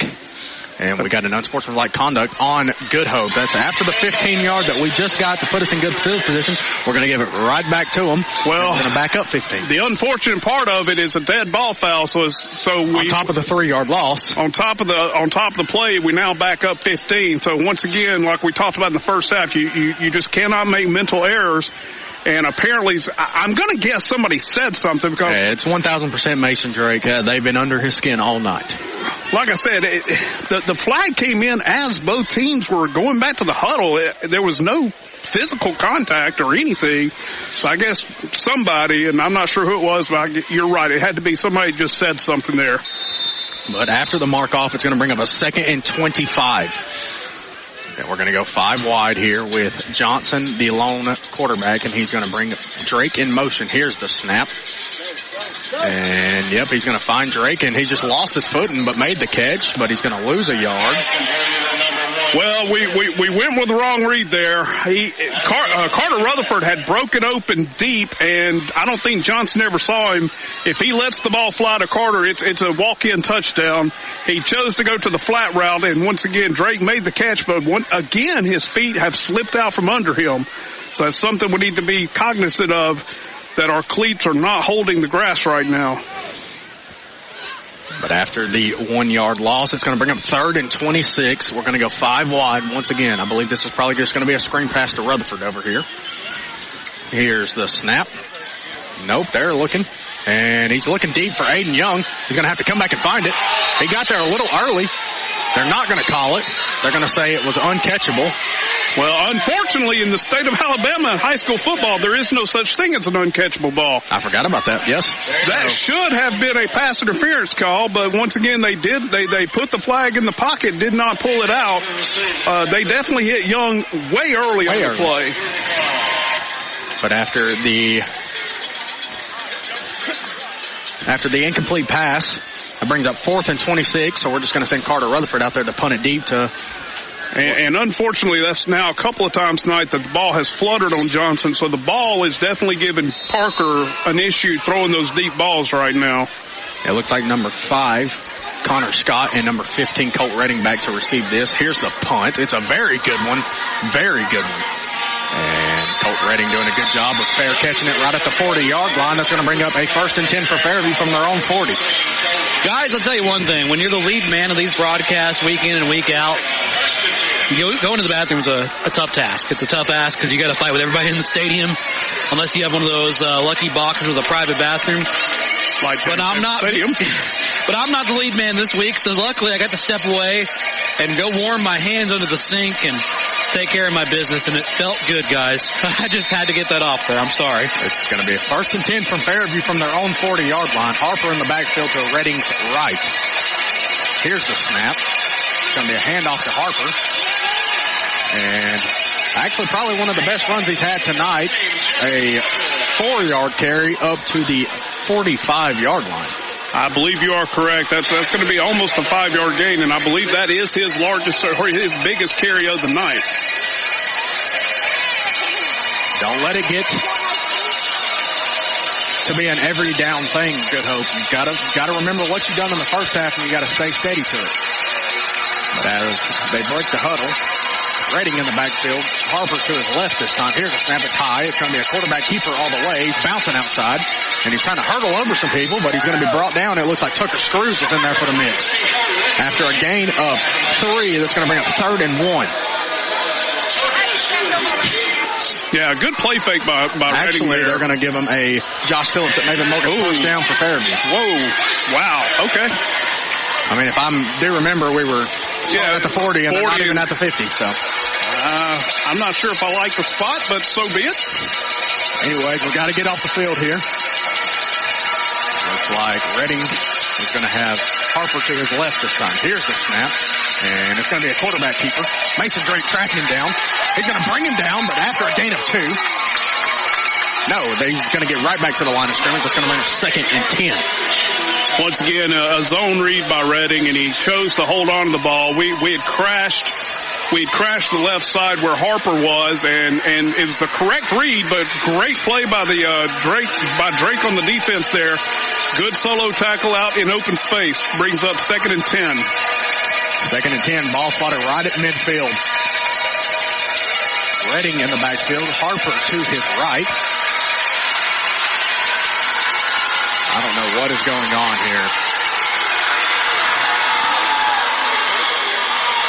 Do we have too many men on the field, or? I see a bunch of clapping as they told number 1 to get off the field, Mason Drake. They're going to send Riker Hancock out there for him. I'm not sure. I mean, no flag. Is it an equipment issue, or? Well, Coach Scott's not happy either way. I know he's coming back and getting in the officials' ear about this one. We've seen a lot of that this year. Well, the problem is we had no idea. There was no flag.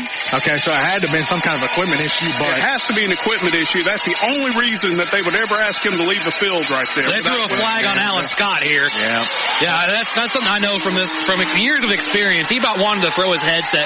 Coach Alan Scott is one of the ones that just a sideline warning. Okay, just a warning, but tempers do flare sometimes over there, but.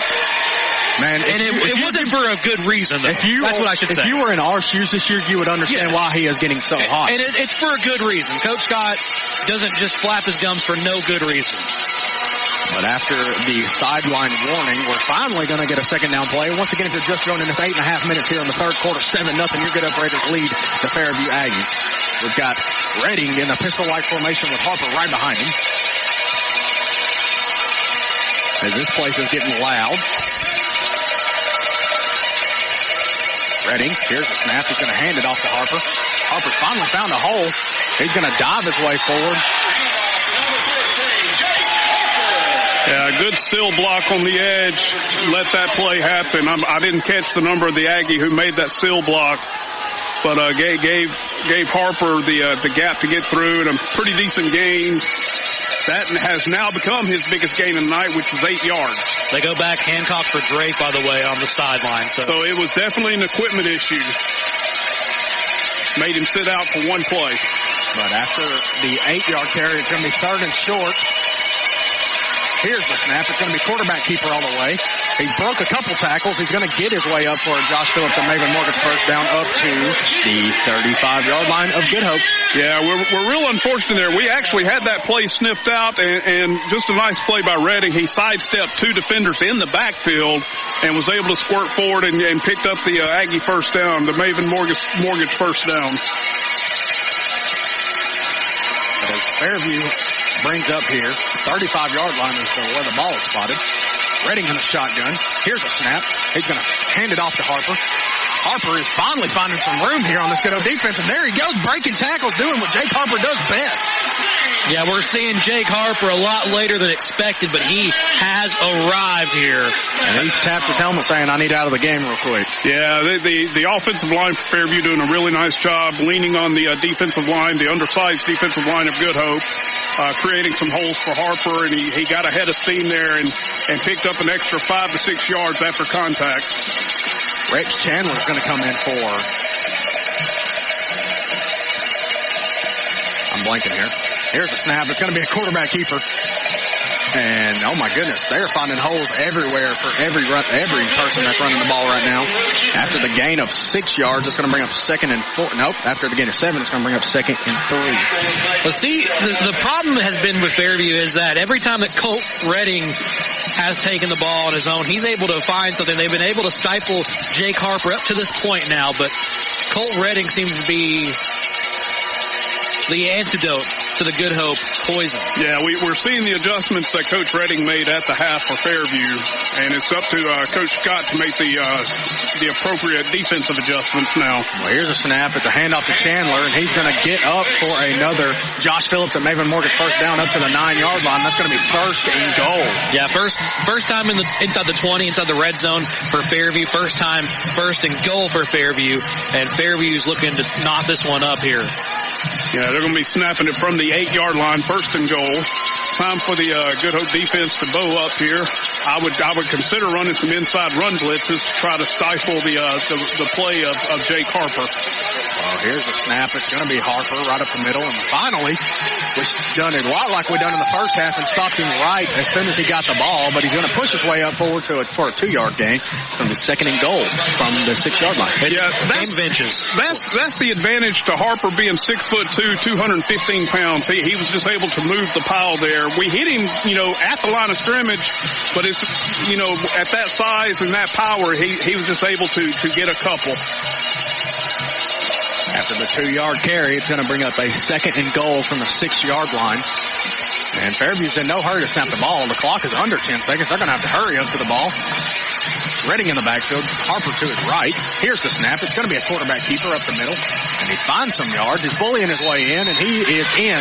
Touchdown, Fairview. Well, I'm going to play devil's advocate here, and I'm going to say that play should have never happened because, as you said, Tony, they were trying to get that ball, snapped before the play clock. They never were set before that play was snapped. That should have been an illegal procedure against Fairview, but once again, give the Aggies credit. They were able to punch it in on this drive to cut it to a 1-point game pending the extra point. It looks like Coach Redding is going to be doing everything here tonight as he is kicking field goals as well. We've got a stoppage.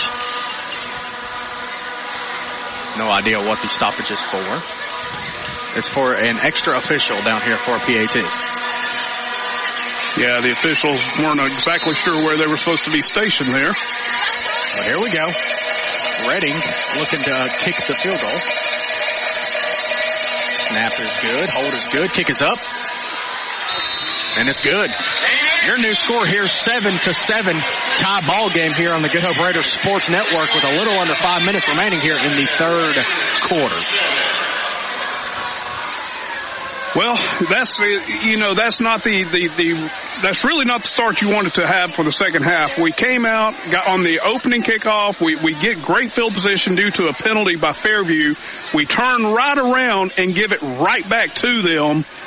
And it's just disappointing that, you have a play that goes for -1, and then on top of that, you get a dead ball unsportsmanlike call for 15 more, put your offense way behind the chains. You have to punt it to Fairview. They get excellent field position, and they're able to drive it down and score for the first time tonight. So here we are, 7-7 with 4:56 remaining in the third quarter. Fairview set to kick off. It will be Redding, number 15, kicking off. Rutherford and Drake deep for the Raiders. That is Hollis deep, actually. Oh, I'm sorry. No, 21, my bad.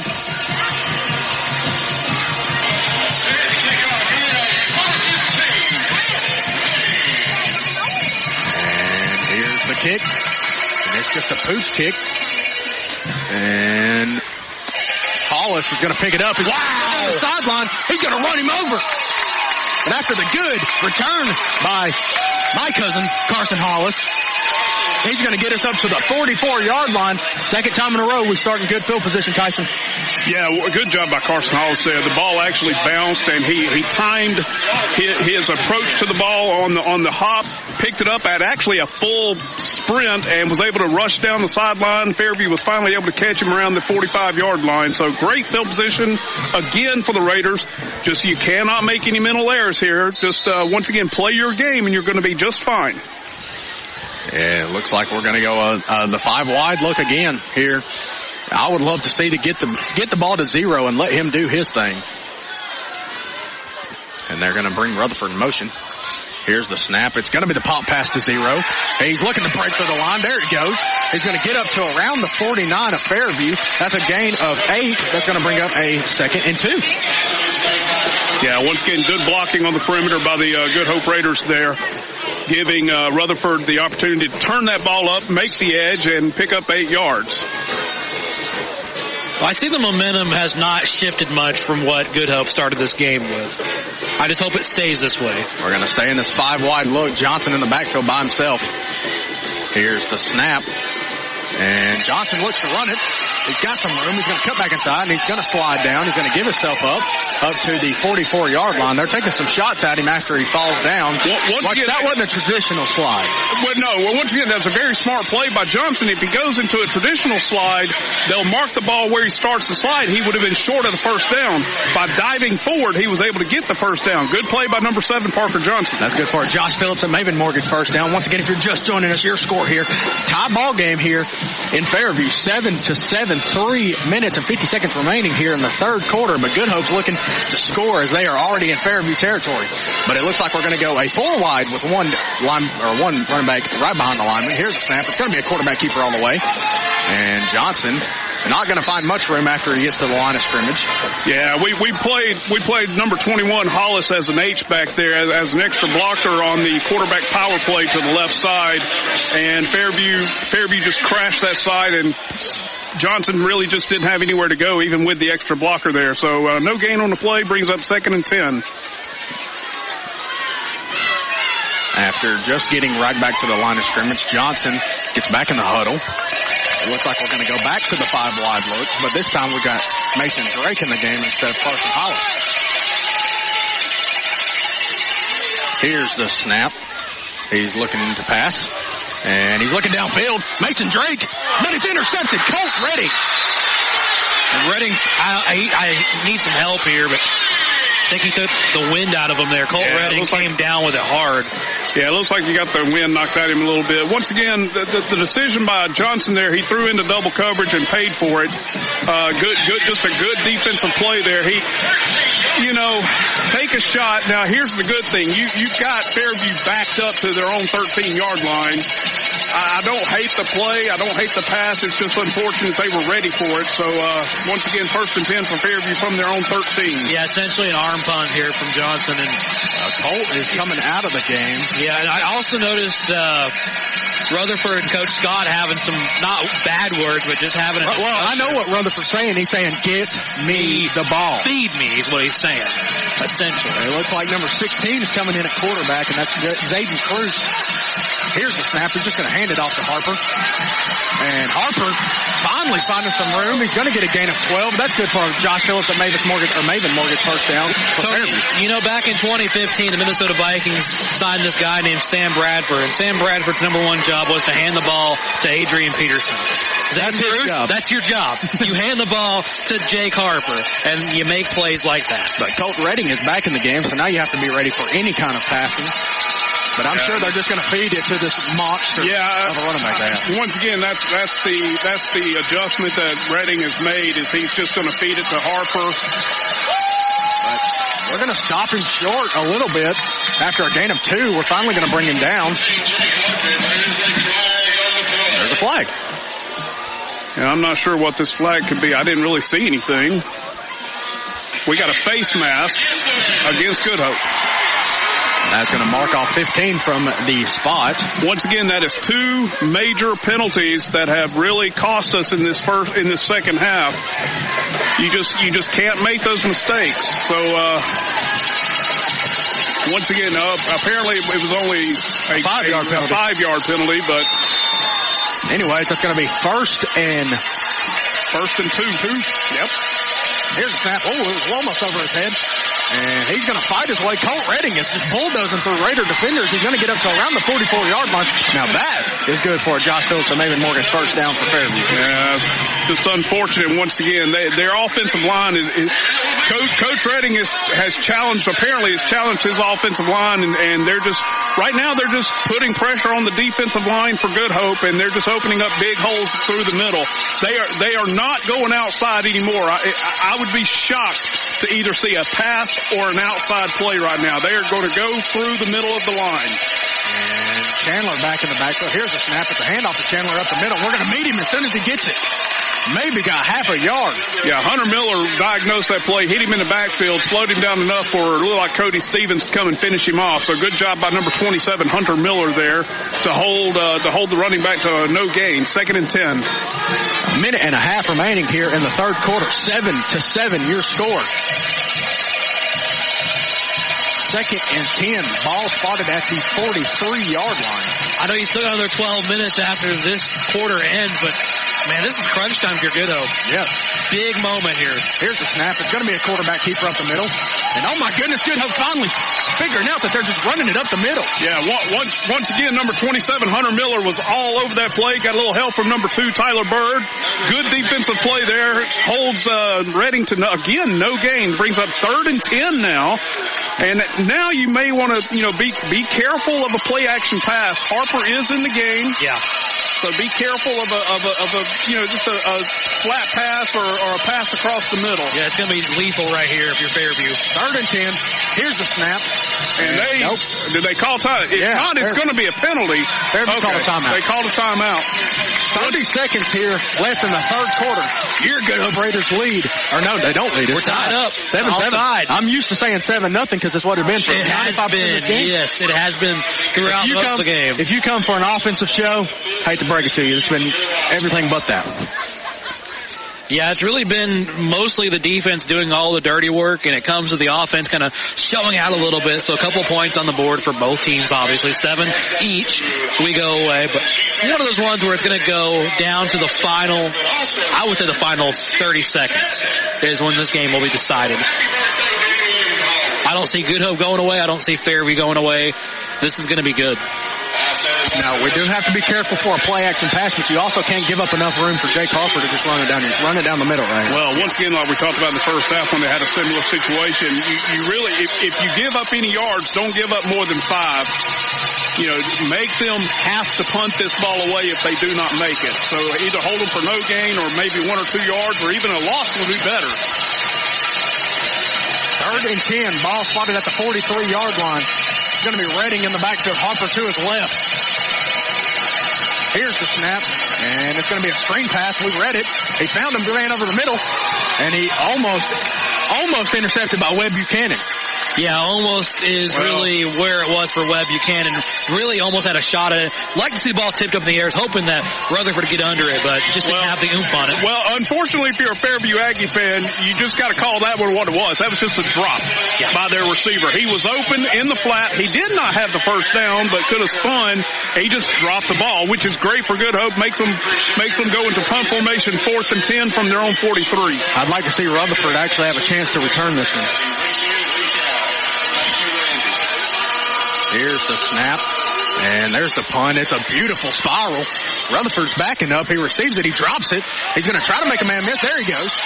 He's looking for the sideline. Jukes back inside, looking back to the sideline. There he goes down the sideline, and he's going to be pushed out right around the 30-yard line. That's where Good Hope's offense is going to set shop here. Yeah, Rutherford kind of changed course for a second, turned around, ran to his back, saw he had a little bit of room, takes it down to the numbers. He had a chance. He stops on a dime, makes a man miss, and takes it out of bounds. And Good Hope will set up shop in a good position here.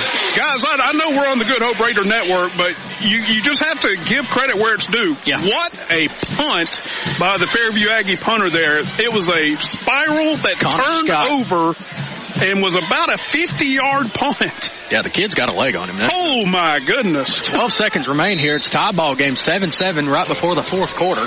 And it looks like we're going to go Drake in the backfield with Johnson. Here's the snap. It's just going to be a handoff to Drake. He looks to cut back inside. Nothing going for him. Might actually lose a yard on that play. Well, what? There's a late flag. We got a late flag out like crazy here. Yeah, I'm guessing Aiden Young baited one of the Fairview players into a late hit there. Is what it looked like. After the 15-yard mark off, it's actually going to bring up the fourth quarter. Ladies and gentlemen, get your 4s up. It means something to us. Therefore, we cannot stand still. Okay, it is an unsportsmanlike conduct against Fairview. After the mark-off, we will go to the fourth quarter once again. Fourth quarter, this one coming up. It's going to be a thriller, 7-7. All tied tied up. Back in a moment on the Good Hope Raiders Sports Network. Brought to you by Cleaning and More of Coleman.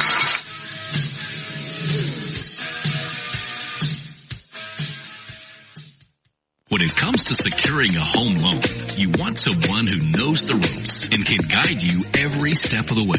That's where Josh Phillips of Maven Mortgage comes in. I'm Josh Phillips with Maven Mortgage Group. You can reach me at 256-338-2920. And whether it's your first time buying a home or your fifth time, we'd love the opportunity to serve you and your family in all your home financing needs. Josh Phillips and Maven Mortgage. Their name says it all. Experience you can trust, knowledge that works for you.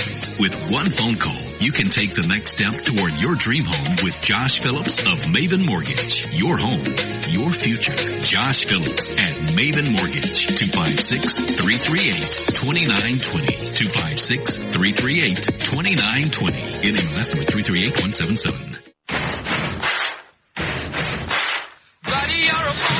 Fourth quarter of this one on the Coleman County Sports. On the Good Hope Raiders Sports Network. Brought to you by Cleaning More Coleman. No, you're good, man.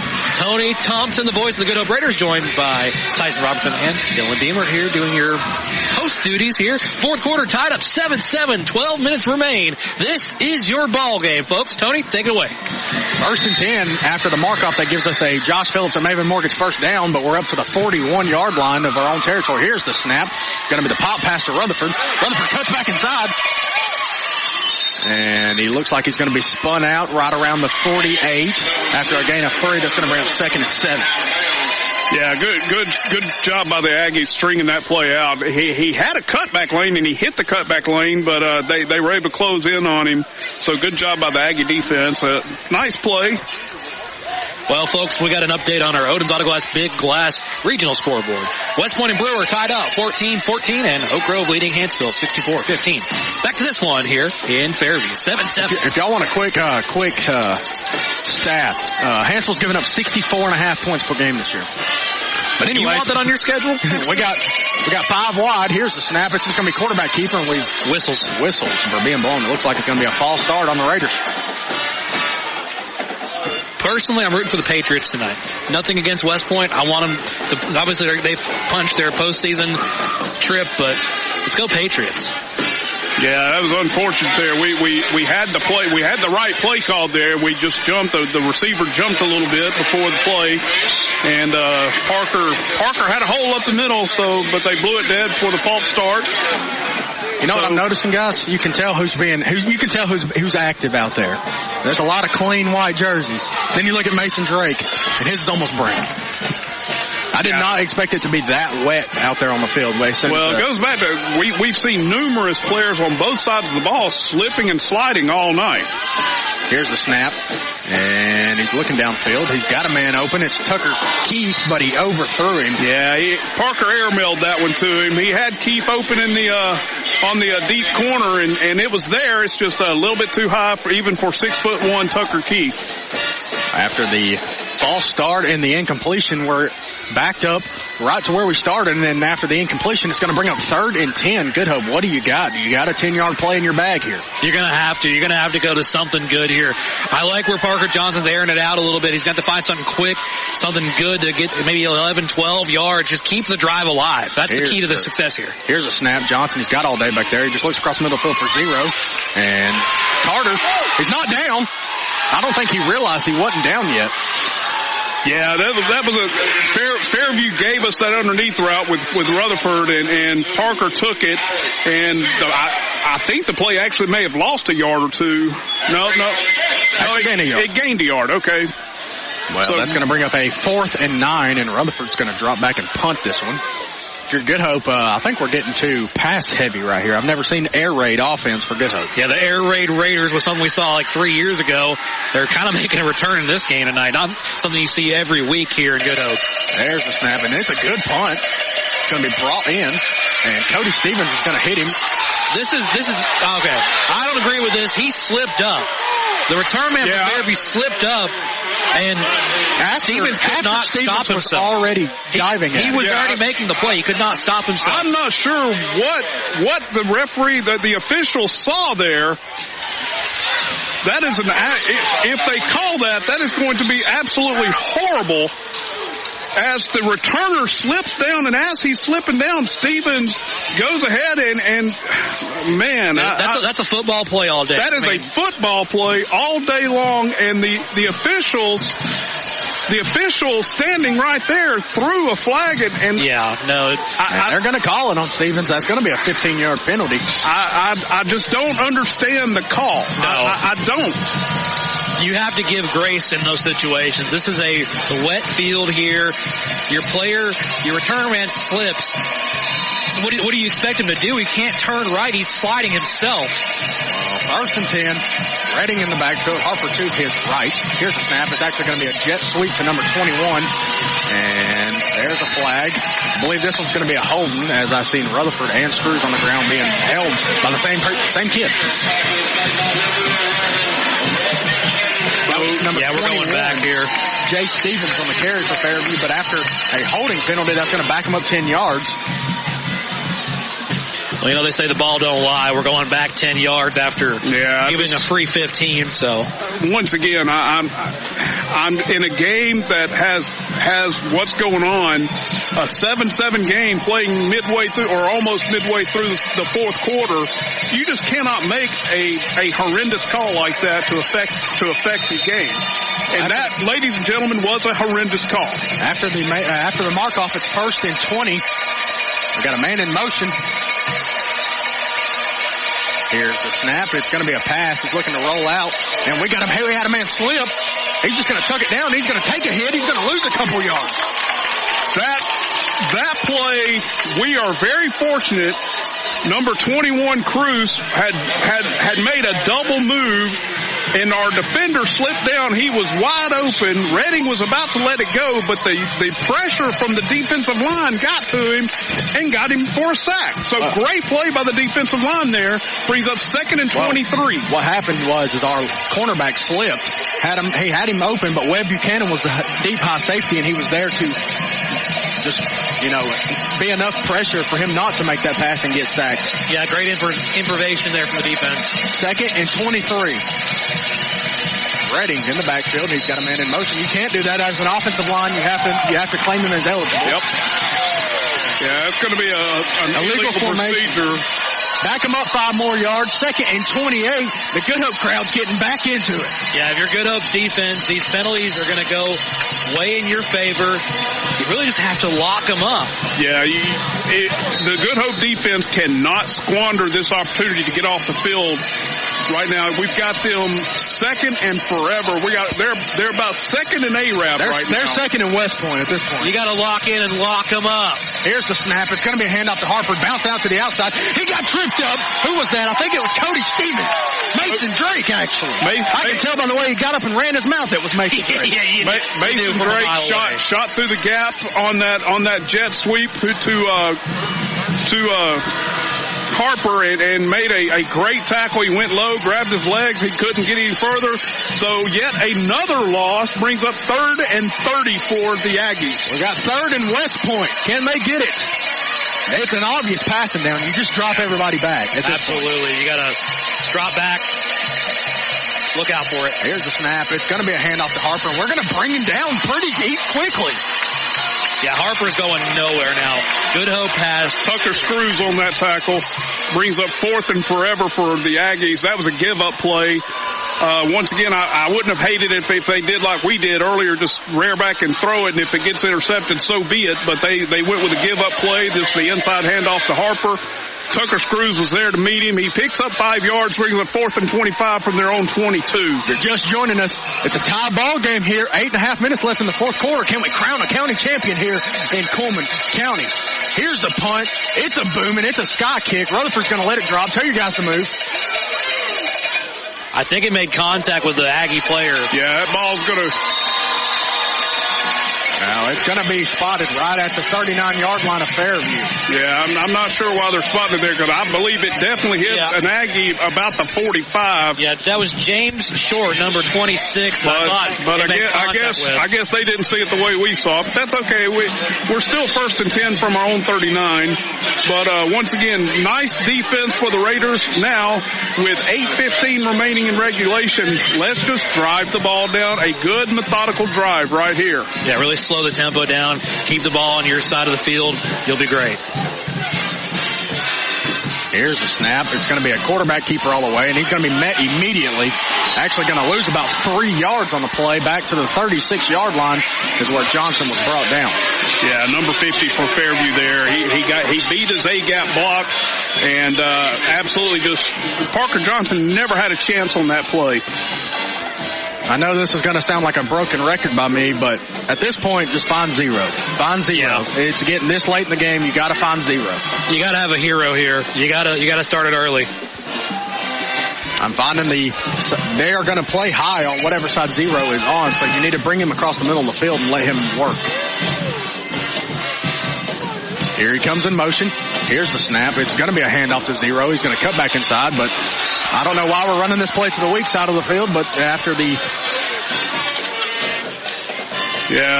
Good Hope coach is not happy with Aiden Young on that play. It looks like he whiffed on his block and allowed that play just to get absolutely obliterated by the Aggies. So it brings up 3rd and 13 now. 3rd and 13. Ball spot at the 36-yard line. 7 minutes remain here in the fourth quarter. 7-7 ball game. Good Hope, what do you got? I know we said we've been pass heavy in times, but wouldn't hate it here if they had an open man downfield. Here's the snap, and there it is, the jet pass to Rutherford. He's trying to bounce outside, and he's just going to be brought down. Another loss right there. Yeah, this is really a defensive stand for Fairview. It seems we go back and forth on the defensive stance. Fairview was cooking one up on their own. They're going to force Good Hope to punt this one away. It's not time to start seeing heroics or anything crazy like onside kicks or going for it on 4th and 15. It's not time for that, so Good Hope will just have to I'll tell you right now, Coach Scott is not happy. I seen him come down here and get in Witcher's face and look at him and say something and then just laugh and walk off. I mean, 3 plays and you go backwards on all 3 of them. That's just not the best offense. There's a good punt by Rutherford. It's going to take a Good Hope bounce down to the 30-yard line of Fairview. That's where they're going to start their next drive here. Folks, we made our way to the last 6 minutes of this de facto county championship. We're all tied up 7 apiece between Fairview and Good Hope. Playoffs next week. Join us as the Alabama High School Athletic Association proud to present the first round of the high school playoffs here in football. We'll start off next week. Cherokee County and Good Hope, Fairview and Arab, and 2 others to be determined. We'll let you know more. Well, what you're going to see right here, I think with 6 minutes remaining in the regulation, you're going to get a heavy dose of 14 from here on out. Yeah. Here's the snap. It's actually going to be a quarterback keeper. We're going to bring him down pretty quickly. He's going to get a gain of maybe 2. Yeah, they're just going to run the clock and try to eat the rest of this one and try to get in maybe range for a long field goal or try to score, a touchdown. But yeah, I don't think you're going to see Fairview put the ball up in the air at all right here. I don't know if Coleman County's ready for a game to be decided on a field goal. That would rough this place. If anything, I want to see Chase Pruitt kicking the field goal. Yeah, I mean, both teams have excellent field goals. Yes. Yeah, both teams have excellent field goal kickers.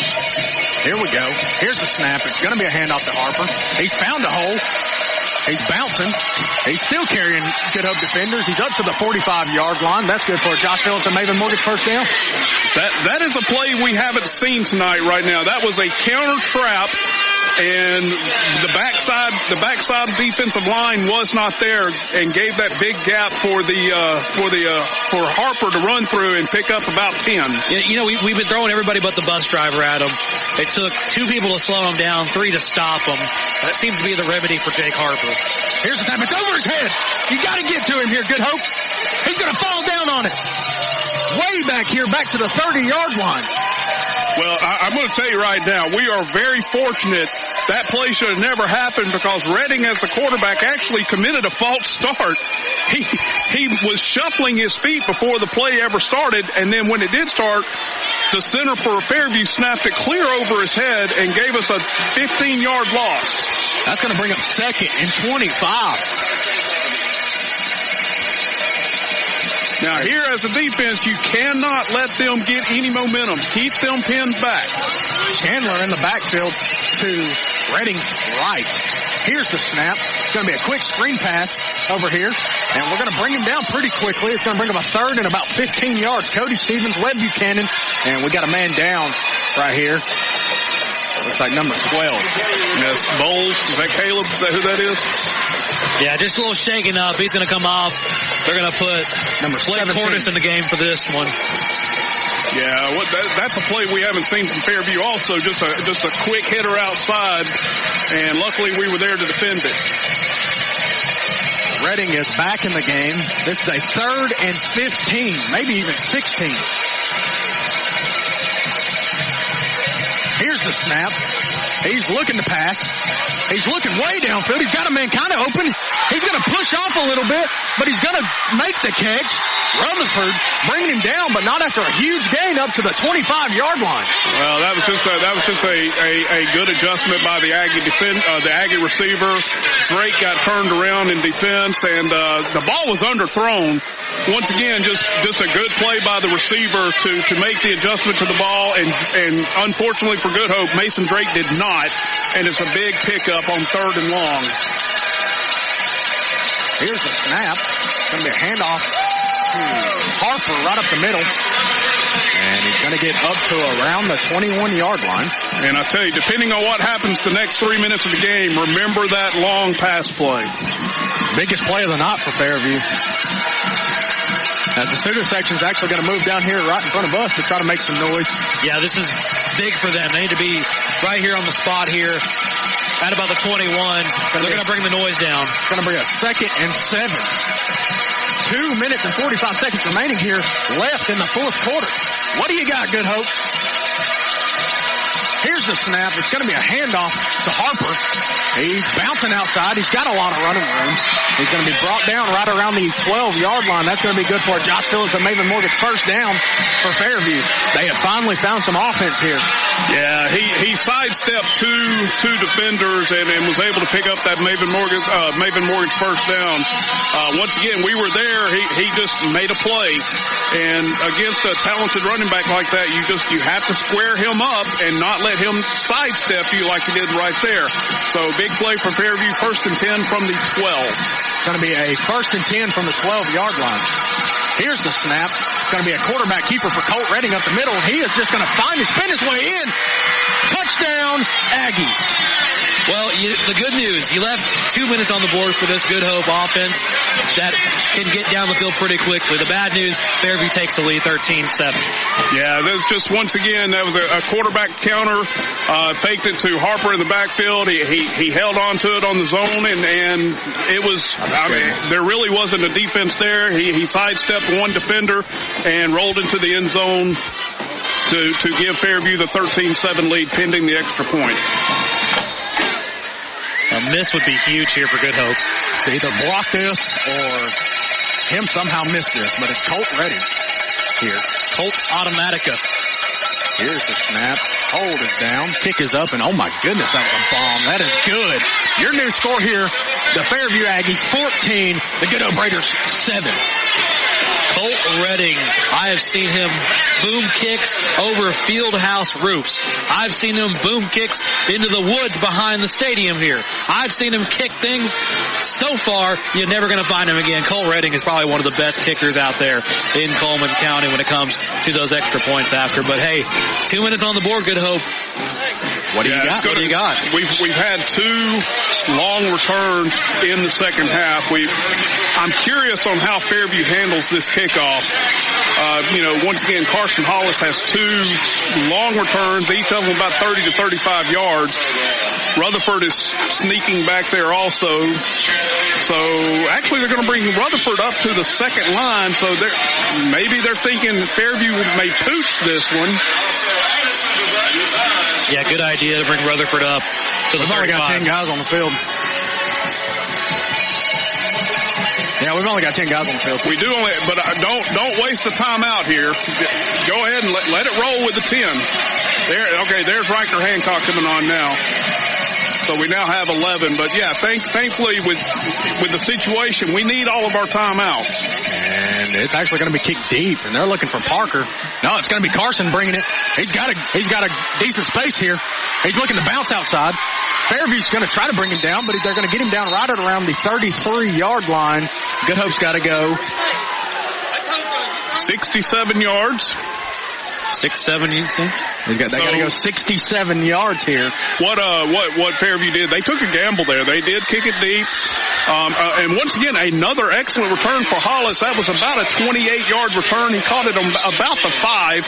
So we're set up for the Good Hope offense. Here we go. We're going to go 5 wide to start out. Actually, 4 wide. We got Hollis in the backfield. Here's a snap. And Johnson looking downfield. He's just going to run it. Smart play by Johnson. There he goes. He's breaking a couple tackles. He's up to around the 50-yard line. That's good for Josh Phillips and Maven Morgan's first down. Once again, a smart play by Johnson. A nice play call by Witcher. They brought Hollis in. And it's coming back. Okay, I'm not sure what happened there. But they left Hollis in to chip as they rolled Johnson out. And I didn't see the call. I'm assuming it was a hold because they are going back at least 10. Yeah, it was a hold, I believe. So once again, another error at a very inopportune time for the Raiders.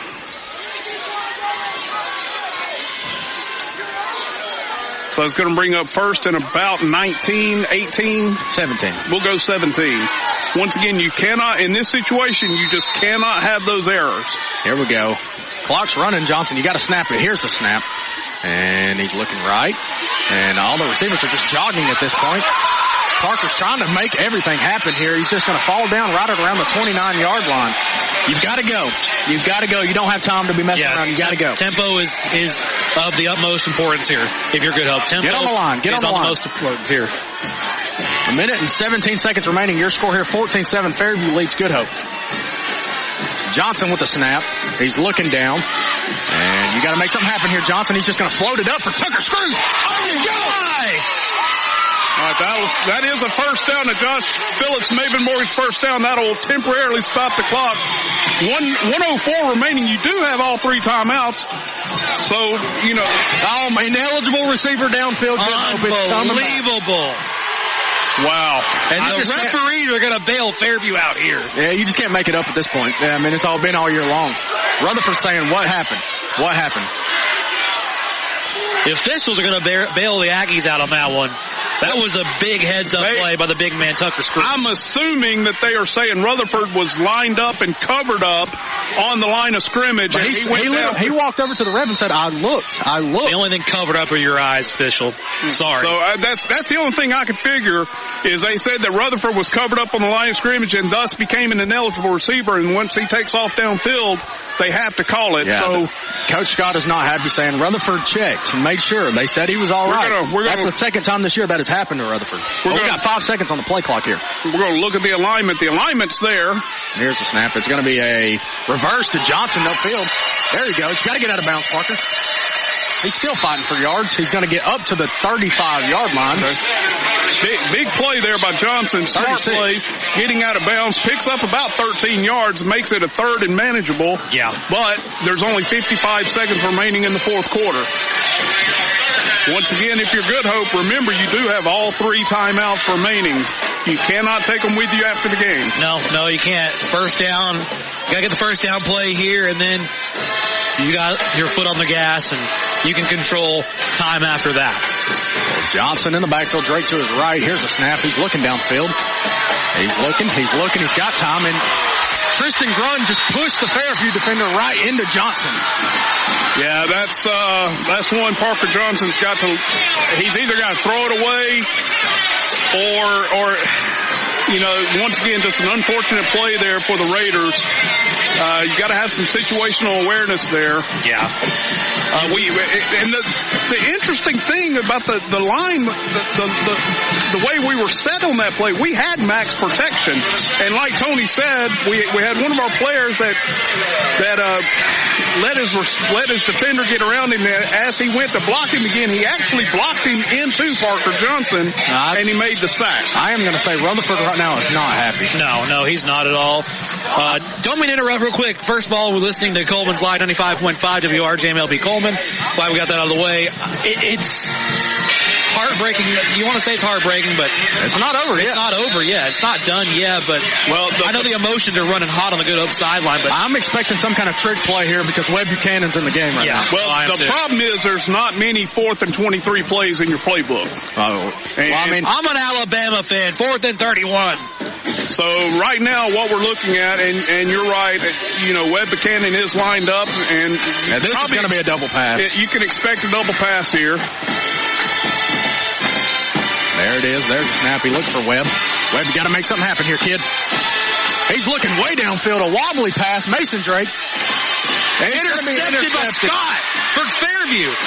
And once again, the receiver has a beef.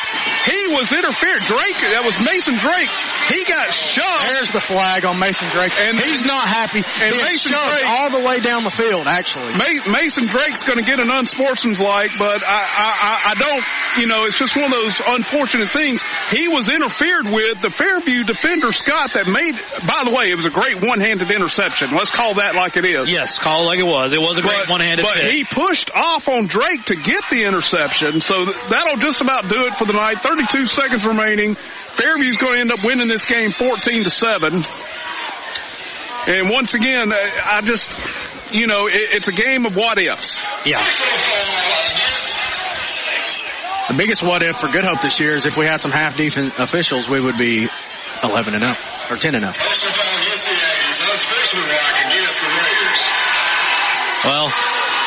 Well, they're going to call an offsetting penalty. I think that's just to appease the Good Hope coaches. There's no appeasing to that. There should have been a pass interference down there. Yeah, once again, another big call just missed.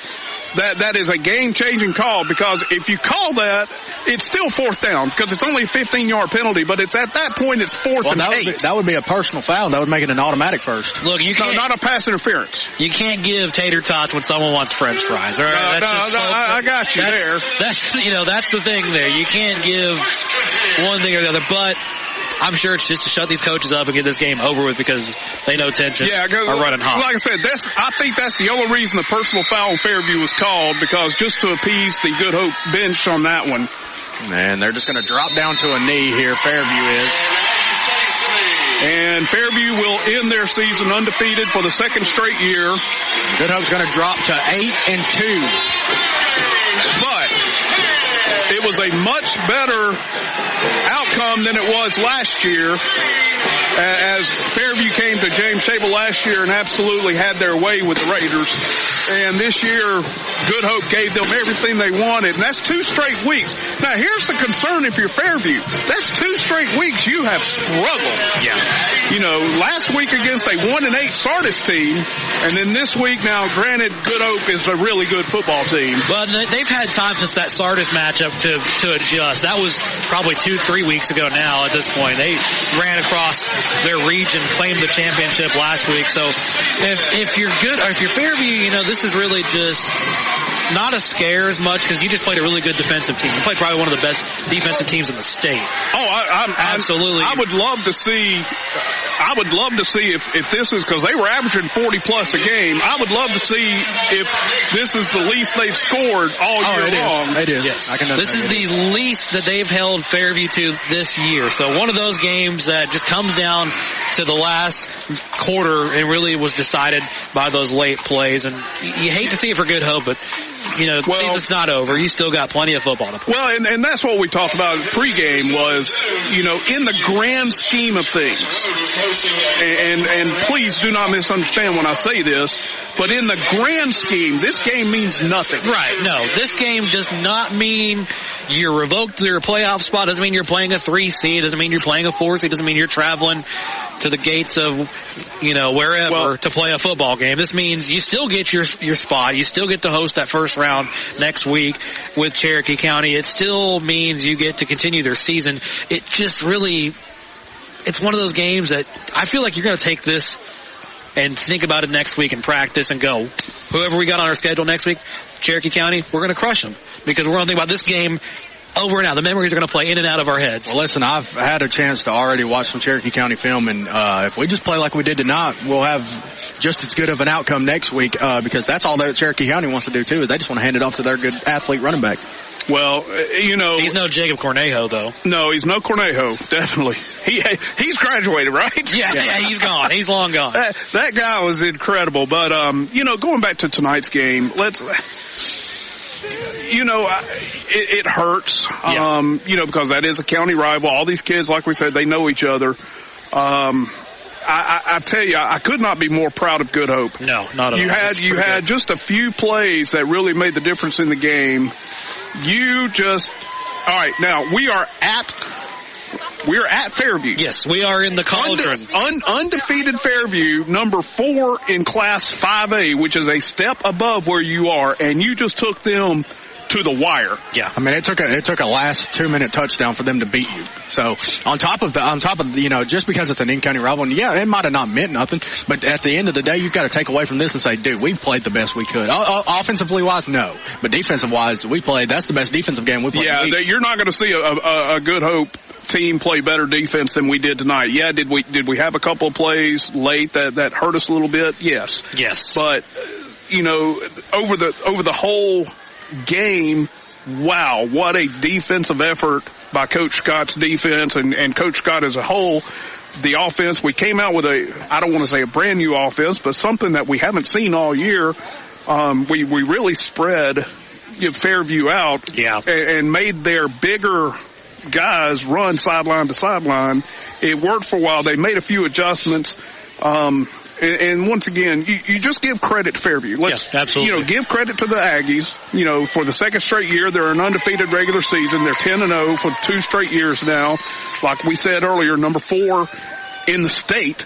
This team, they've got a rough, let's call it like it. They have a rough path. Yeah, no, this doesn't get easier for Fairview. It doesn't get easier for Good Hope necessarily, but it doesn't get easier for Fairview. ARAB is a good program. Is a really good team that comes here to Dafford Smith next week.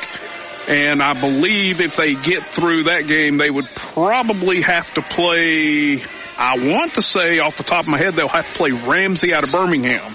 Well, that's the team that Fairview's had on their schedule before and had for dinner. The Rams have been, now I'm not saying that it won't be as easy as again. The Rams are state championship, caliber team. They just came off a big run last year in 5A. It's not impossible to get past the Rams, but history shows Fairview's usually been the kryptonite in these Birmingham area teams that come up here to face off with them, or if they travel to. The only one really getting the notch over Fairview was, I really want to say Pleasant Valley, if that's a program down there. It is. It's Pleasant Valley or Pleasant near Grove.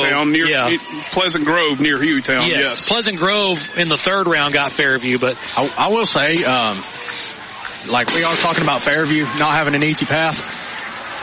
Good Hope.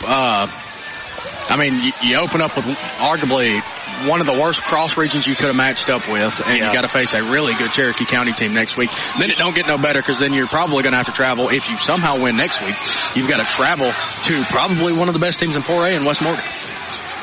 But like you said earlier, Tony, if they play anywhere near what they played tonight, we can hang with the best of them. Even West Morgan is not a fearful team. Once again, if you go out and you give the defensive effort that this team gave tonight, and once again, let's give Alan Scott a lot of credit for his defensive game plan.